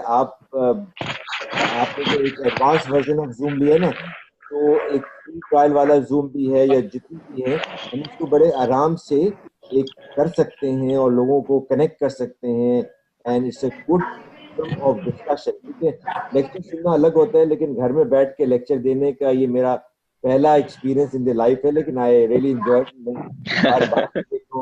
आप अकेले अकेले पकौड़े खाएं, लेकिन शायद भाई आपने जो है ना, जो आर्थ्रोस्कोपी फोरम है ना, वो तो हमने लॉन्च किया है क्योंकि मेरा इंटरेस्ट आर्थ्रोस्कोपी के साथ है। मैं थोड़ा सा लिमिटेड, मैं वन ट्रैक माइंड होता है, तो हमने तो जाहिर से काजिम से और सुफियान ने मिल के हमने पाकिस्तान आर्थ्रोस्कोपी फोरम के थ्रू हम हर महीने एक लेक्चर करते हैं जूम पे। तो we take different topics, we have covered all joints now.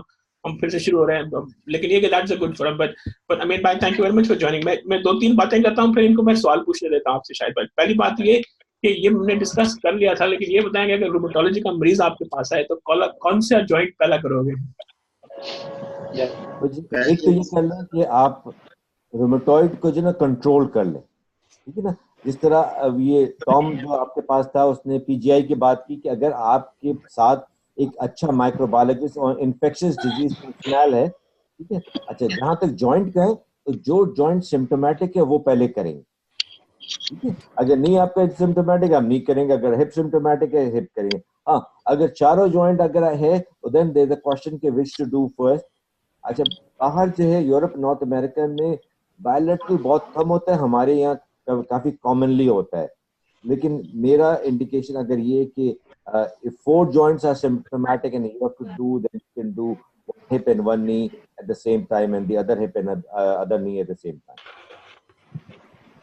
Okay, good. So there is a system. इनको मैंने पहले बताया था, मैं जिस क्वेश्चन कर रहा था कि एक तरीका है जिसको जो है ना क्लासिफिकेशन भी हुई है, तो उसको कहते हैं सूटार प्रिंसिपल। सूटार जिसने रूमेटॉइड एल्बर इजाद किया था, वो कहता है कि you have to fix the hip before the knee because if you knee before the hip, क्योंकि अगर आपने हिप पहले किया और नी करे हो तो हिप डिस्लोकेट हो जाता है टेबल पे। इसी तरह you have to do lower limb before you do upper limb.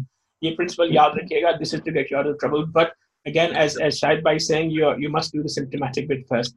दूसरा क्वेश्चन ये है कि आप लोग सबको ये जो है नोटिस मैंने किया, मैं आपके साथ जो है 2 महीने से लगा हुआ हूँ, तो आप लोग सब सवाल नहीं सुनते हैं, जवाब देने की तैयारी करते हो सब लोग। कि शाहिद भाई भी आपको बताएंगे, अमीन साहब भी यहाँ बैठे हुए, एग्जाम में पूरा सुन लो जो सवाल दिया जा रहा है, क्योंकि half the time the knowledge is there but you have answered the wrong question.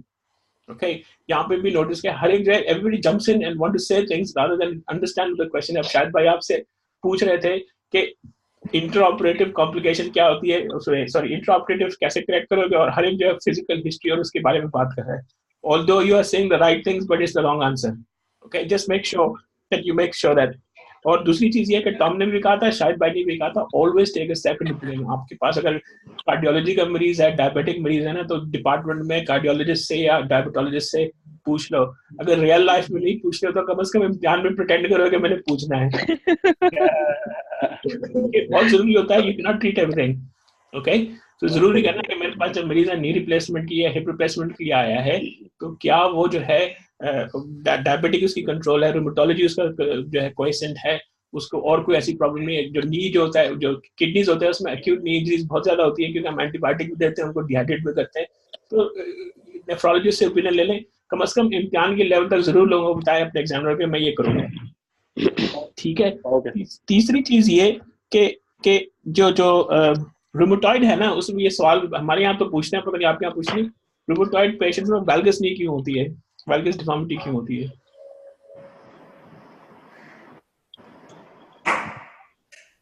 सब खामोश हो गए शायद भाई। रूमेटॉइड होता है ना, उसमें फुट डिफॉर्मिटीज ज्यादा होती हैं, तो जो फुट डिफॉर्मिटी की वजह से जब वो हील जो होता है ना वो वायरस में जाता है, तो उसकी वजह से कॉम्पेंसेटरी जो है नी की वैल्गस डिफॉर्मिटी होती है। Remember that it is because of the foot deformity that you get a valgus deformity in rheumatoids. Remember that, okay? But अब जो शायद भाई से जिन सवाल पूछ रहे हैं ना वो पूछे। शायद भाई का हम शुक्रिया अदा करें, क्योंकि शायद भाई ने भी संडे जो है अपना खराब किया हमारे लिए। Thank you very much, sir. Thank you. One question from Dr. Shahid. In rheumatoid arthritis, we usually found that lateral knee compartment is affected while medial is spared. So any reason behind that, sir? तो मुनव्वर शाह ने बताया ना कि rheumatoid में नी वैल्गस क्यों होता है, foot deformity की वजह से होता है।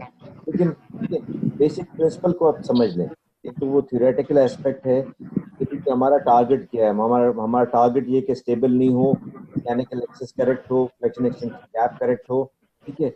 और आप ये देखें कि अगर नी वैल्गस है, and there are different theories behind it, but at the end of the day कि आपका नी varus preoperatively हो या valgus हो, correct हो जाए। And in my presentation today I have told you different ways of correcting these deformities. Varus को कैसे correct करना है, valgus को कैसे करेक्ट करना है, fixed flexion को कैसे करेक्ट करना है, what are your ऑपरेटिव वे। मैंने बताया कि भाई एंटीरियर फीमर से जब आप बोन काटेंगे तो एंटीरियर लैटरली ज्यादा बोन काटेंगे, एंटीरियर मीडियली लेस कटेंगे, ये टारगेट है। पोस्टीरियरली पोस्टीरियर फीमर ज्यादा कटेगा, पोस्टीरियर लैटरल कम कटेगा। ये टिबिया से वायरस पे निकालेंगे तो टिबियल प्लेटो का जो कट होगा वो लैटरली बड़ा होगा, मीडियली छोटा होगा। तो वैल्गस नी जो आप करेंगे तो टिबियल प्लेटो में मीडियली ज्यादा कटेगा बोन होगा, लैटरली कम होगा।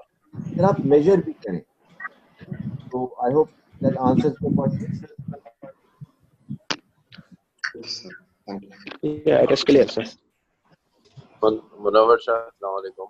वालेकुम सर, आपको तो मैं इतनी देर से सलाम कर रहा हूँ, आप जवाब ही नहीं दे रहे। इधर ही क्या चल रहा है?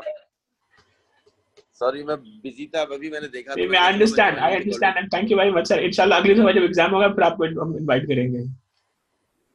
नेक्स्ट वीक तो जरा से मुश्किल होगा, but after that I am available. हमें 1 अप्रैल से तो एग्जाम का खत्म हो जाएगा ना, 1 अप्रैल शुरू हो जाएगा। उसके बाद इंशाल्लाह जब नेक्स्ट एग्जाम होगा ना नेक्स्ट ग्रुप का, तो फिर आपको इंशाल्लाह हम बुलाएंगे। Thank you sir, thank you sir. Okay so ये मैं वीडियो भी टेप करता हूँ शायद भाई। ये जो जूम की फैसिलिटीज है कि जो आप करते हैं ना वो सारा टेप हो जाता है। तो मेरे पास अब जो है ना 16 या 17 लेक्चर्स का कलेक्शन हो गया है इसमें भी। तो इंशाल्लाह वो भी फ्यूचर को हम आपको दे देंगे, आप लाइब्रेरी में उसको भी डाल दीजिएगा कि जो ट्रेनिंग्स अगर ध्यान देना चाहें ना तो उसमें लेक्चर्स देख सकते हैं। उसमें सेरेब्रल पॉलिसी है, उसमें पोलियो है, उसमें मैनेजमेंट ऑफ कंपार्टमेंट सिंड्रोम है, शोल्डर्स है, रूमेटॉइड है, उसके अंदर ट्रॉमा है, बहुत सारे टॉपिक्स हैं उसके अंदर। तो वो जो है वो इंशाल्लाह तो भी पुल कर लेंगे, तो फिर वो भी लोग उससे जो है ना उसको फायदा इस्तेमाल कर सकते हैं। But thank you very much everybody. And याद रखिएगा शेख साहब जो है ना व्हाट्सएप फोरम पे ट्रॉमा और आर्थ्रोप्लास्टी पे क्वेश्चंस करेंगे पाकिस्तान टाइम 9 बजे के वक्त। ठीक है जी? Okay sir, okay sir, thank you very much everybody. Thank you sir. Thank you, sir. Thank you sir. Thank you, sir. So much sir.